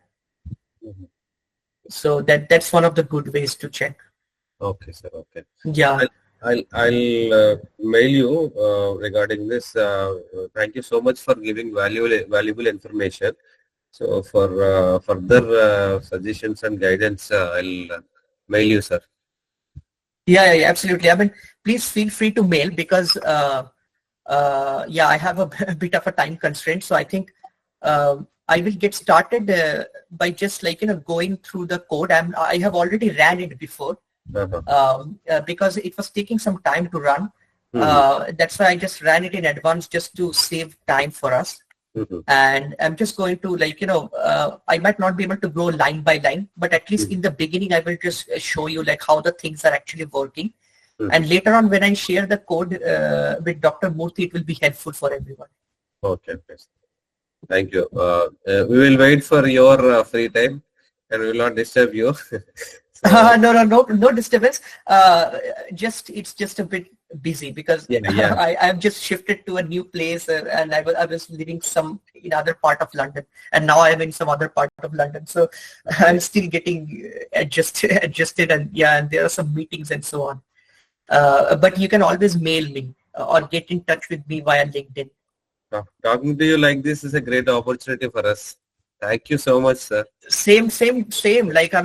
Every faculty development program which I do, this is the third one, right? So it's always nice to communicate with people like you, very nice, brilliant minds, and doing some cutting edge research. I'm always happy to help wherever it's possible from my side. Thank you so much. Thank you so much. So I'm getting some messages. So maybe, so I will share the code with Dr. Murthy. Or if you are in a hurry, then you can mail me in my email address. Yeah, maybe I can pin this email address or something. Yeah, we know. I don't know. Okay, I will just pin it for everyone. So that it's helpful. People can just see it. And if you are in a hurry to get the code and some other stuff, please feel free to mail me. I will send. Sure, sir. Sure. Thank you. Great. So what I am going to do right now, this is my last session. I'm just going to quickly go through all the three, Qiskit, Cirq, PennyLane, and I will show you the same experiment across all the three, so that you get an idea that it's not very different. It's just the function names and some syntax are a bit different. But usually you obviously get the same result, because quantum is quantum, and you set a same seed also, so that you get the same result. So that's why for reproducibility, you can have the same sort of seed for all the students if you're conducting QML labs and so on in the future, or some research maybe. Right. So what we do is that just some basic commands, basically just Python version check, and what platform this Google Colab is, as you know, it's on Linux. The backend is Linux, sorry. And this is using the Python version from June 4th, 2025. Anyways, and then we install these libraries which are like Qiskit AER. So Qiskit AER is for running the simulator. So if you remember in the slides, I mentioned that simulate first, then go for fake hardware. That's what I do, and then go for real hardware. So I have one step in between that fake hardware, just to know that my circuit is indeed going to run and not going to crash on the real quantum computer. So that's why I always check on the fake backend. Today we are not checking fake backend, but you can easily find it via documentation. It's very easy. And so Qiskit IBM runtime is something which actually helps you to run the code on the real quantum device. So you get around 10 minutes 10 minutes per month actually. So that's like 10 minutes for 30 days. So it's a really small time. So use it very wisely. Though since they are like superconducting circuits, so superconducting circuits are usually faster in computations as compared to the AMO qubits, atomic molecular optical, which means the neutral atoms, trapped ions, or the photonic qubits. They are more slower. But again, people are working to make their speed fast and so on. That's a different topic. But yeah, superconducting qubits are fast, semiconductor qubits are fast. Both are fabrication based, basically. And yeah, you can run it pretty fast. Then Cirq and PennyLane. We print the different versions. And for the PennyLane version, you just need to do like, I mean, just do something like this and you will get it. So I can do it, but yeah, if you do like this, you will get the version printed. So we set the seed. We set the seed to 7 for all of our different parameters, and we have a general plotting function which plots the bar graph of the counts, like how many times 0 appears, how many times 1 appear, and so on. Oh, by the way, so maybe I should mention this fact, but you might know already from the previous sessions. So we are dealing with qubits, okay, which is like, you only consider like binary numbers like 0 and 1. But you can always work on higher dimensions, and that's the power of like, Hilbert space. If you want to use it, you can always work on Q tricks. So Q tricks are like 0, 1, 2. Then there is Q quads also, which is like 0, 1, 2, 3. And then you have different, like, you can have different encodings, basically what I want to say. So your state vector, that keeps increasing in dimension. So for qubit, it's you have in general 2 to the n states, if you know. If you have q tricks, it will be 3 to the n. For q quads, it will be 4 to the n, and for any d-dimensional, it will be d to the n states. So that's the power of quantum computing, actually, and maybe you can take advantage of that. So rather than only focusing your research on qubit, you can actually also go towards q trick or q quad based QML research. I think there is like a really less work done in that. And recently, a lab from Austria or Germany, I think, they actually chose like I don't know how to name it. Maybe Q quad is 4th, so it's like Q13. So Q13 means like there are like 13 levels. Okay, so 0, 1, 2 up to 12.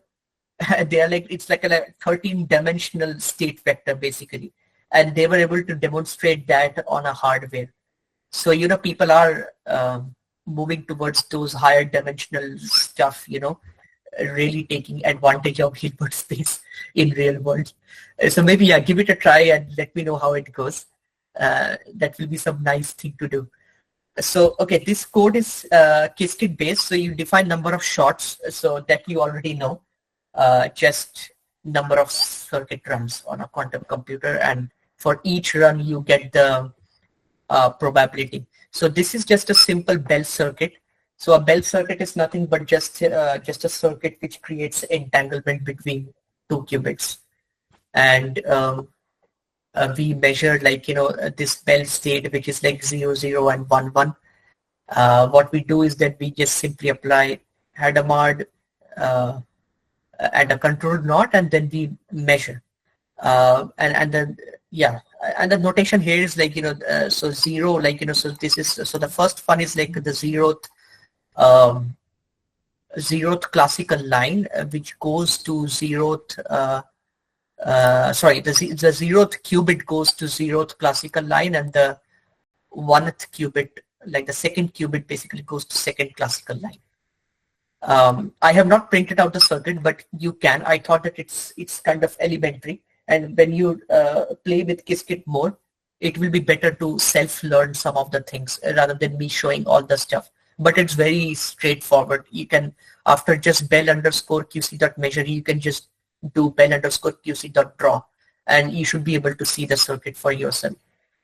But here, just like, we just defined the AER sampler. So again, AER is for the simulator, not a hardware run. And we run our circuit for the number of shots. So if you see sampler.run, we defined it and we get the result. And we get the distribution, basically how many times 0, 0 appeared, how many times 1, 1 appeared, because we are measuring both the qubits. If you see, we are measuring 0 and 1th qubit. So we are measuring both of them and storing them into individually, like storing each of those output value into individual classical lines, like 0 qubit goes to 0 line and 1 goes to 1 line. And this is the same kind of concept which repeats for other frameworks also, Cirq and PennyLane. That's why if you understand one framework, other ones are kind of easy to translate. If you feel too bored to translate, which sometimes happen with me, use ChatGPT to save time, really. I'm very honest. You can use GPT to translate some part of the code, and it's pretty efficient too, and it saves your research time. So just don't shy away to use that and just use it, because sometimes you don't have time to convert one of the code to another. But let's say you need it for a project, you need, because that need arises sometimes where you need code in a certain framework. But yeah, anyways, then you get the counts. And once you get the counts, then you print them, and as you can see, like it appears like 00 appears for 958, this appears for 1042. We have defined the shots as 2000, so you will see that they are distributed among those 2000 shots. Similar thing with Cirq. Again, here you define Q0, Q1, 2 qubits in range with line qubits. So this is how Cirq defines it. Then you make a bell circuit. So if you see, you made the circuit, which is this Cirq, and you use that to apply H. H is Hadamard. You applied Cirq, the C0, very intuitive, right? It's not too difficult. If you compare with Qiskit, we were having CX. So they call it CX, Cirq calls it C0. So if you see, it's not too hard. It's just naming change. And you do measurement with the key M. So that means, like, you want to measure these. And again, like even for this also, you can actually draw. I don't exactly remember the command, but because I use Qiskit too often. But again, you can always draw circuits as well, just as we do. And very simple, define a simulator, sim.run. Here you have the name repetitions is equal to shots. Here you have shots is equal to shots. So there is some naming change, not much, but the code remains pretty intuitive. It's not really too difficult to understand what's happening. But of course, you are going to get a similar kind of result. The shots are the same, which we have already defined, 2000. And same thing actually goes for PennyLane. So in PennyLane, you call the qubits as wires. So in wires, if you define 2, that means 2 qubits. If you do 3 qubits.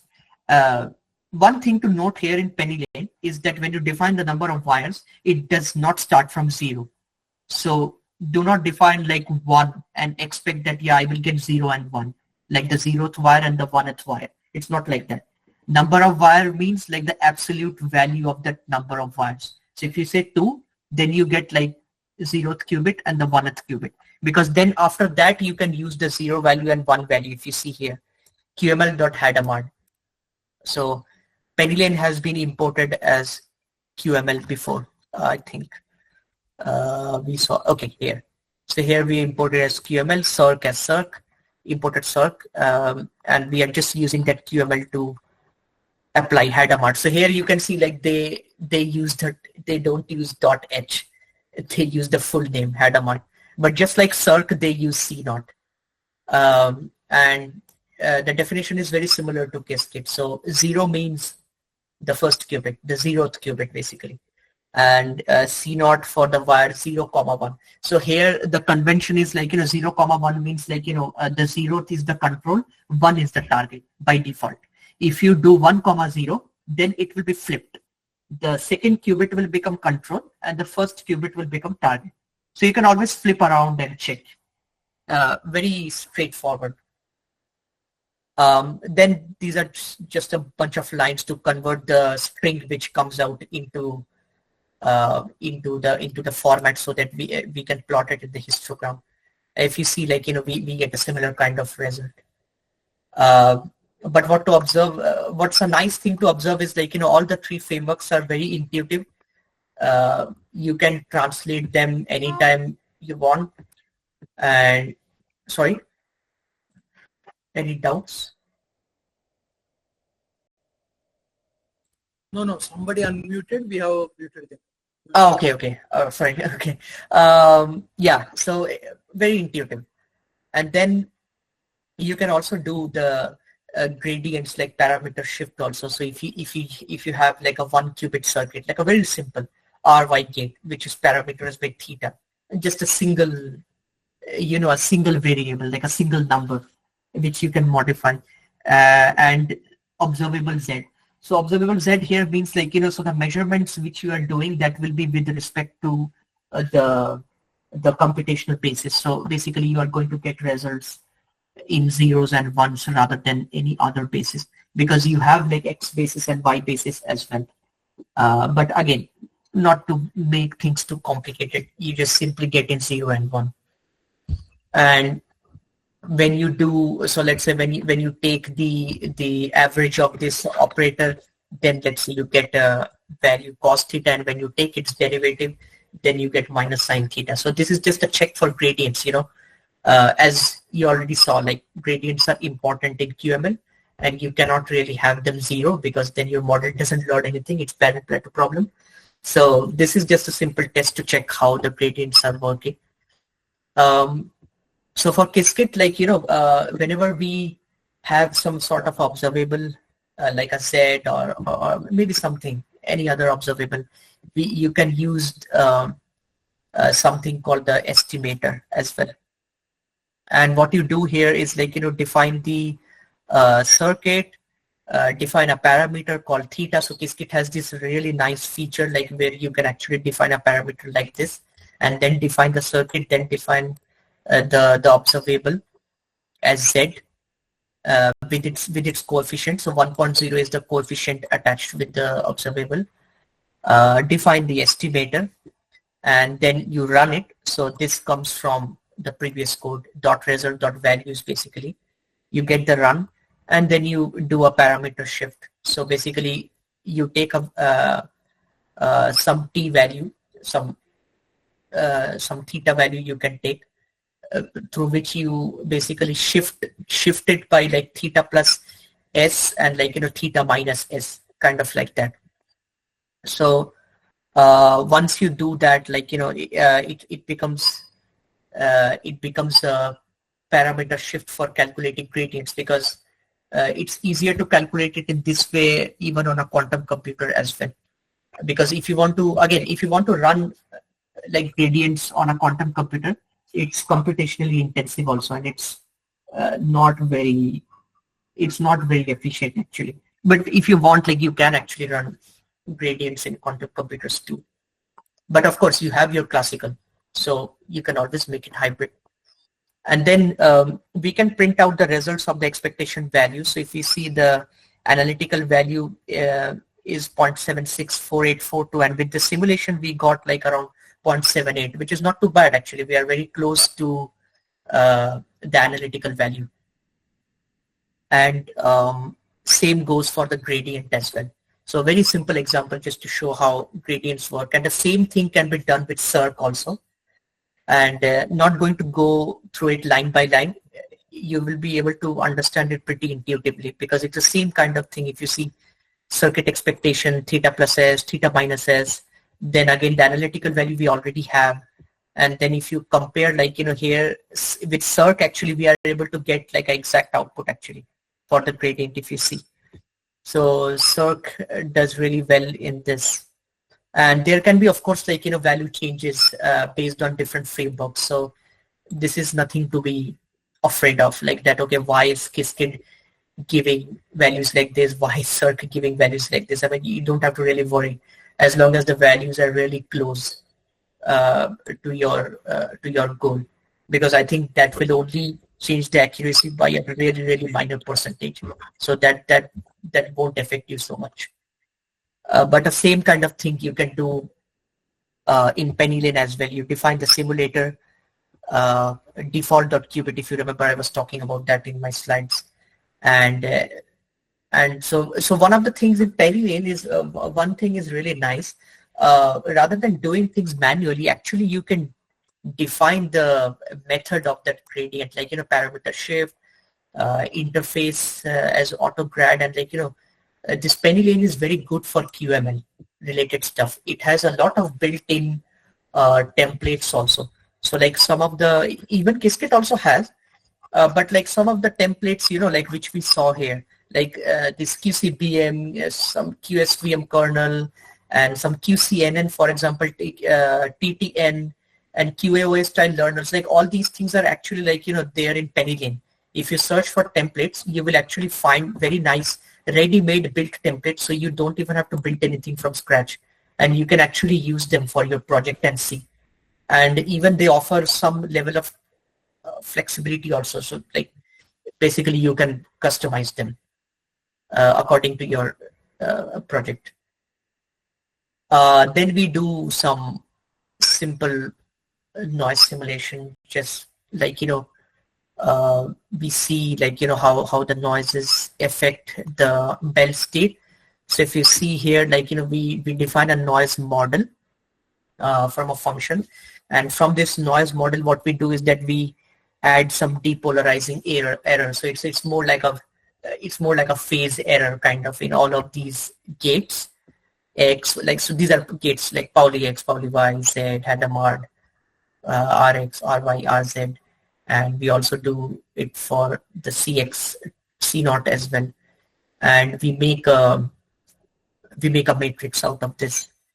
And once we measure, then we see like, we apply that, and we see that like, we have this noisy bell state. So if you remember, like, when we simulated without any noise, we were perfectly getting 0, 0 and 1, 1 here, like with Qiskit. But now, like, you have the other states appear too, which are like noise, 0, 1 and 1, 0 also. They also appear.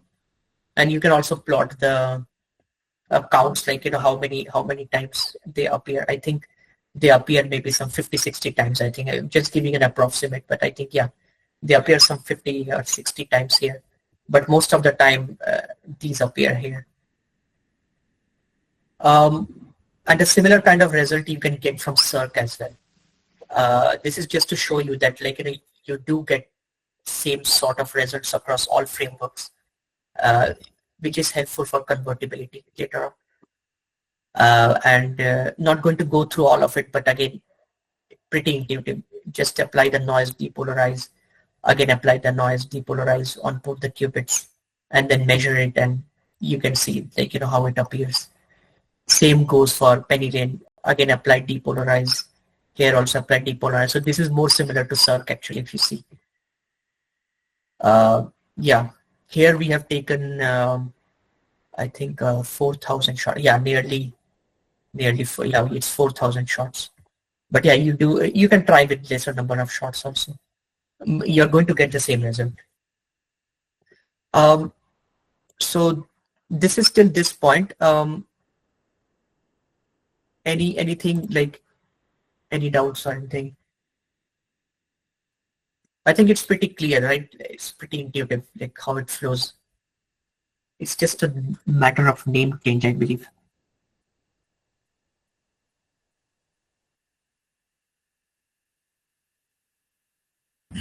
So suppose what happens if we reduce the shots? It's just like, I mean, nothing much will happen. It's just that, like, you will get lesser number of counts for each of the, let's say for the bell circuit, like 0, 0 and 1, 1, right? So you will get lesser number of counts for 0, 0 and 1, 1. It's better to have like shots around 1,000. If you take it too less, then you really don't get a better probability distribution. It's more noisy. But you can always try. I think it has some sort of a threshold where you cannot go below a certain point.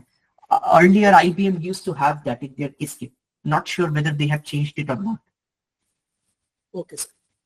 Yeah, I think it's always better to run for, let's say you choose one shot, okay, and just try to see if it runs or not, because I remember I tried to run once, only one shot to check what happens, but I think it gave some error, because then it doesn't allows you to run it for one shot, because in one shot you really do not know what's happening in your circuit and what sort of distribution you are gathering.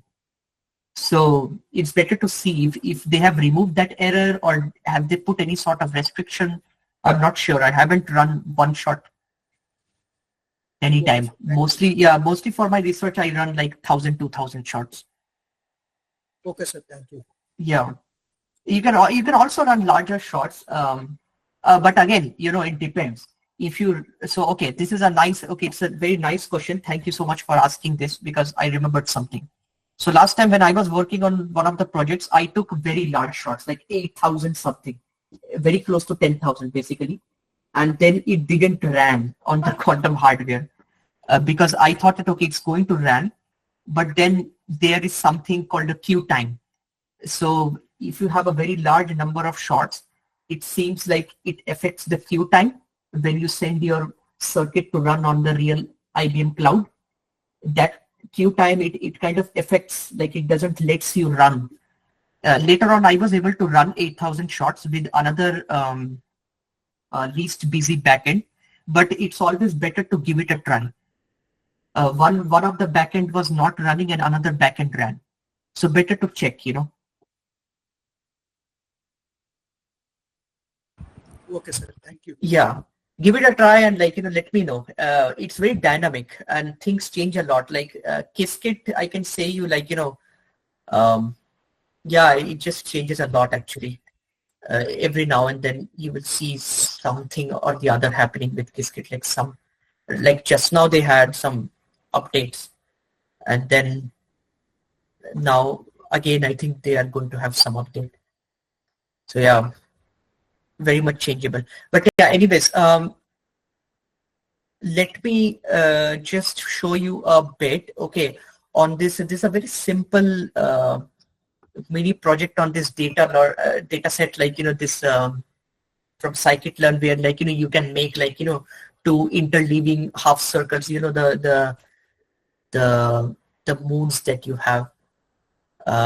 And those half crescent moons are basically what you want to classify, and you can do that with scikit-learn, but you can just see here how we have used a kernel and then the sample, and we calculate some parameters, basically what you do in classical QML. So this is just to show and maybe this code will be helpful for you to reutilize in your own project as well. So these are imports, setting the seed, getting the data. So you can actually set how many number of data points you want to get. So we took 400, and we also set some noise as well, and we set the seed. We divide the data set, basically split what we do in classical ML.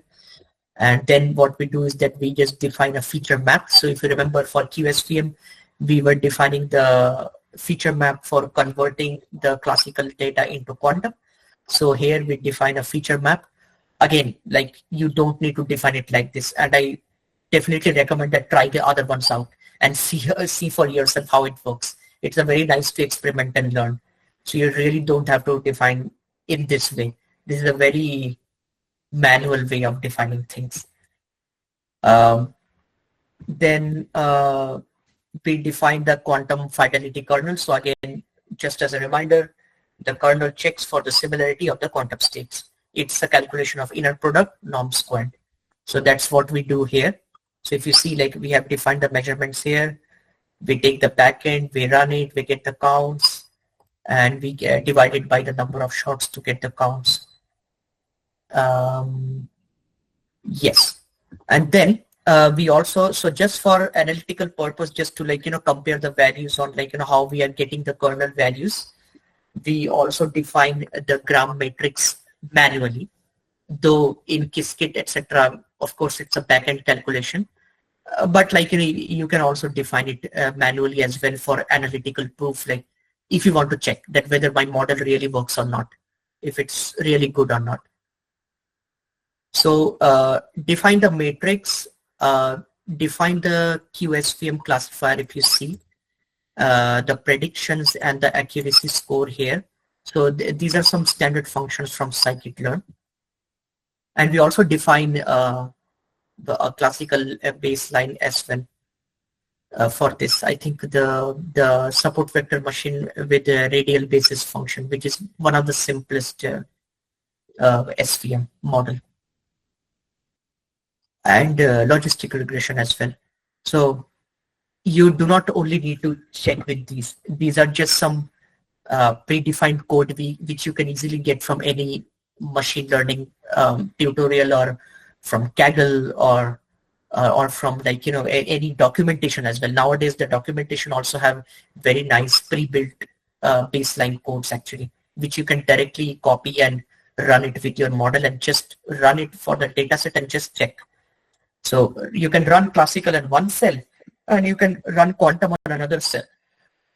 So that just gives you the values. So if you see like for the QSVM analytics, so here we get like 0.59.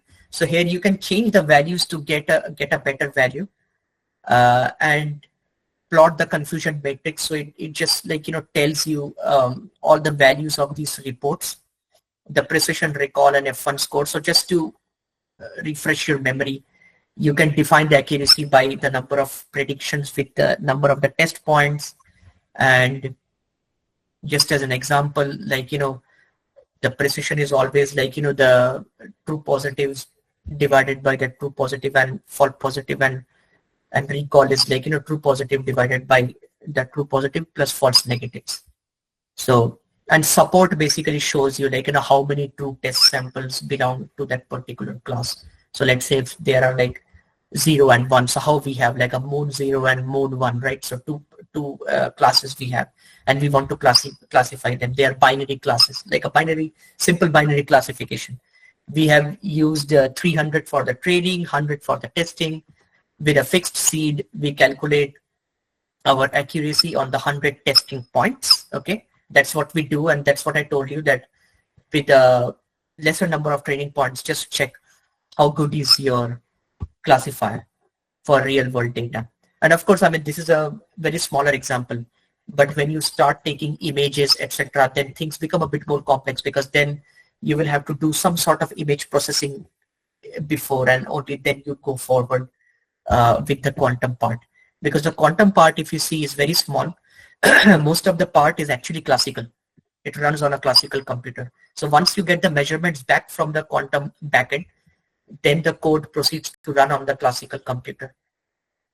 And then if the loop is called again, then you get the then the values, then the gradients, the parameters that you have upgraded after the first run, they get fed back into the quantum model, and then again it runs on a quantum computer. So like you have to also take care of this thing, how many times like you are calling the quantum computer run, because when you define the loop, it like it's going to keep calling the quantum computer, and at each run, at each loop, it might go to queue.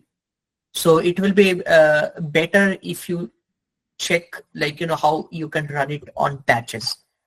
So that's like something. And this is just a solved example, like true positives of 0 and false positives of 0. So true positive means like indeed it is 0. False positives means it was like misidentified as not 0.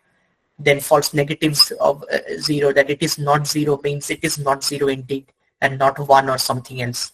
So you can use those values to calculate the precision recall and F1 score. And you can do this for all the models. So I'm just revising this. This is classical ML stuff which you are already familiar. But this is just a refresher, just to tell you that like, this is what is happening here. And you can do a same thing. One thing which I forgot to say. So if you see for the for the quantum kernel range, it does goes around 1.00 range. So which means like, we are calculating the kernel correctly. It has some sort of a range for the training because if you remember, like, quantum kernel values are computed for each of the pair of two data points because quantum kernel is nothing but the inner product norm squared, and inner product is obviously between two data points. So that's why it has a range because it goes in a loop, and then it tells you that like what's the minimal range and what's the highest range it goes. Same sort of things. Okay, so this is like this is just a code for you to run a small exercise. You can change the repetitions, the alpha and beta, like the values, the hyperparameters basically, and run your model again and check like whether you are able to improve the score of like 0.59 to something nicer, maybe 0.90. So that's one part, and then so this part is basically for Cirq. I definitely recommend that rather than me going through this, because I already mentioned you how Cirq works, because the code is like very similar to Qiskit, because this kernel matrix, kernel element, these are kind of similar. I would strongly recommend that like, you go through it when I share this notebook with you, because now here you see like here, like, we changed the hyperparameters here. NP pi by 2, NP pi by 8. So here we have taken different hyperparameters and we repeat the circuit for one time. If you remember, like, you can repeat these things. So where is it? Okay, like maybe let's just take. So okay, so this ZZ feature map, if you see, so this is like, you can say this is like one layer. Sorry? Any doubts? Again, Hello. We have mutations. Okay, fine. Yeah, so what I was telling was like, so I forgot to say one thing. So this circuit, like, or any of these circuits actually, these are just one layer, okay? So which means repetitions. So you can basically repeat this structure again. So again, like, if you do, let's say layers 2, then again, this same circuit is going to repeat it here, which again will start with this U and then C naught, entanglers, then again U and so on. So it's just going to be repeated, like a second layer. But again, like, you need to be careful that you don't repeat too many times, because then again, it's experimental. You have to run on your project and check whether you reach barren plateaus or not. So you will see, like, that you can track gradients and check whether the gradients are becoming 0 or not. And if you see that, yeah, by increasing the number of layers, you are increasing the depth essentially. And with more depth, if you remember, you reach barren plateaus after a certain point. And also with more entanglement as well, you reach barren plateaus.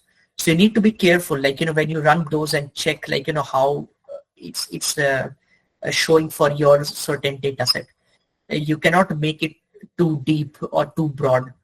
You need to be in a limit until we reach fault tolerance, or until we have like a better NISQ algorithm, like some of them which I showed you, the QKS, the projected quantum kernel, and the NISTRO QSPM, like those three, and some other ones which can actually tackle larger features and larger samples.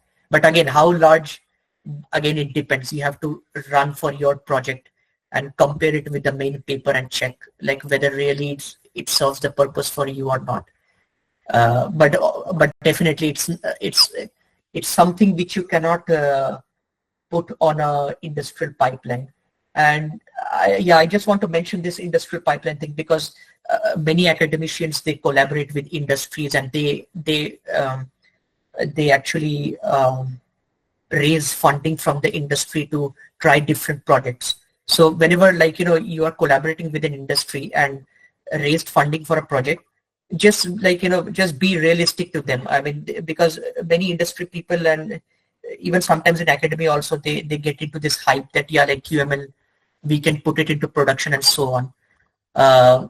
You can do for smaller prototypes, for smaller models, you can do it. It's fine to do for smaller. but really not for like larger models. So it will be nicer if when you raise funding, you say them crystal clear that, like this is a prototypical project. We can try for larger samples and larger features, but there is no guarantee that it's going to work. If it works with the algorithms which I showed you on the slides, these two slides, very important. These are all latest research too. If it works, well and good, very nice for you. Like, the funding raised is also justified, and you're able to make the industry person happy too, because then you are able to deliver a prototype model which runs QML. But again, every model has their limitation. And also, like by that only you get to know what's the exact limitation of that model and whether you can do more research to improve on that model or that algorithm. Because only when you start working, only then you get to find out that, okay, like, this parameter is not really nice. It's kind of a restriction. Maybe I can improve the parameter. Maybe I can make the parameter more ranged. So it's like the parameter goes from one range to another range, or like, the parameter is more like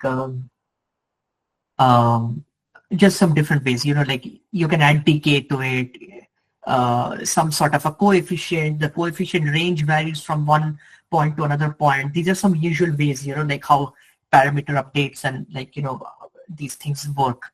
So you can always try these examples and see for yourself. And so this code is again very same, so I'm not going to repeat the same thing again and again. PennyLane code is also very similar to Cirq code actually. Some of them are like, pretty similar. If you see, this is the same code actually. But my point is just to show you that like you can actually run these things. And I have given also a small Nistrum SVM code also for you to try out for different features. So R is a parameter, like, okay, so R is a parameter which is used in Nistrum QSVM, and R is something which you can control. So again, like, this is a ranged parameter. You can vary R from, I don't know, maybe from like some 10 to 100 or something, and then see how the accuracy improves over R. So, like ranged parameters, coefficients, then ranged coefficients, those are some of the ways. And then of course you can find other ways as well. Like, you can also try to see, like, if some steps need to be interchanged, if some step is not really efficient, then you can replace it with some other sort of step from some other paper. So it's a really different, you can think in different ways, how you can improve these QML models. And some of the newer models, even I due to my schedule, I didn't got a time to try, as I mentioned. So I strongly recommend that give it a try, and see how it works. If you'd like to collaborate, more than happy to do so later. But yeah, like even I have not tried them, and I will be very happy if you try something and get some results and mail me and show me that, hey, I got this and I got this accuracy. Maybe it's a bit lower, maybe it's 60%, but not bad. It's very nice. 60% is also good. It just shows that, yeah, you have been able to implement and get things done. And now what you can do is that you can just modify that and get the accuracy more, try with larger data samples, larger features, and so on. That's the fun of QML. It's very hyperparameter active domain where you can control so many things altogether. So yes, thank you so much for your kind attention. I would like to finish here. And there are some appendix. You can always go through these. The paper links are there. I will share the PDF of this slide and the notebook. And those who want them immediately after my session, please email me, and then once I have finished with my meetings and some other works, I will be sending you all the details very soon. Thank you so much, everyone. Thank you, sir, for your informative session. Participants, do you have any questions?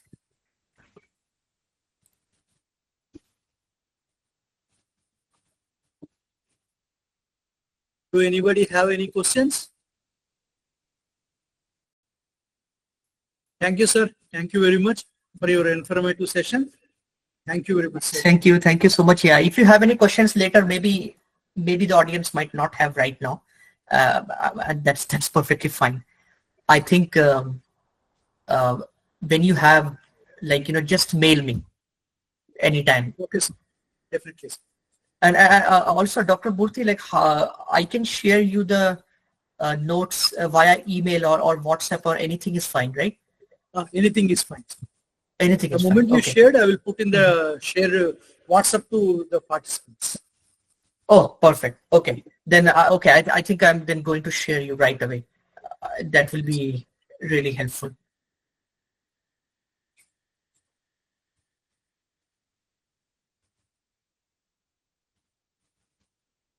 Okay, sir. Thank you. Thank you very Okay. much. Yeah, thank you so much, everyone, again, for your kind patience.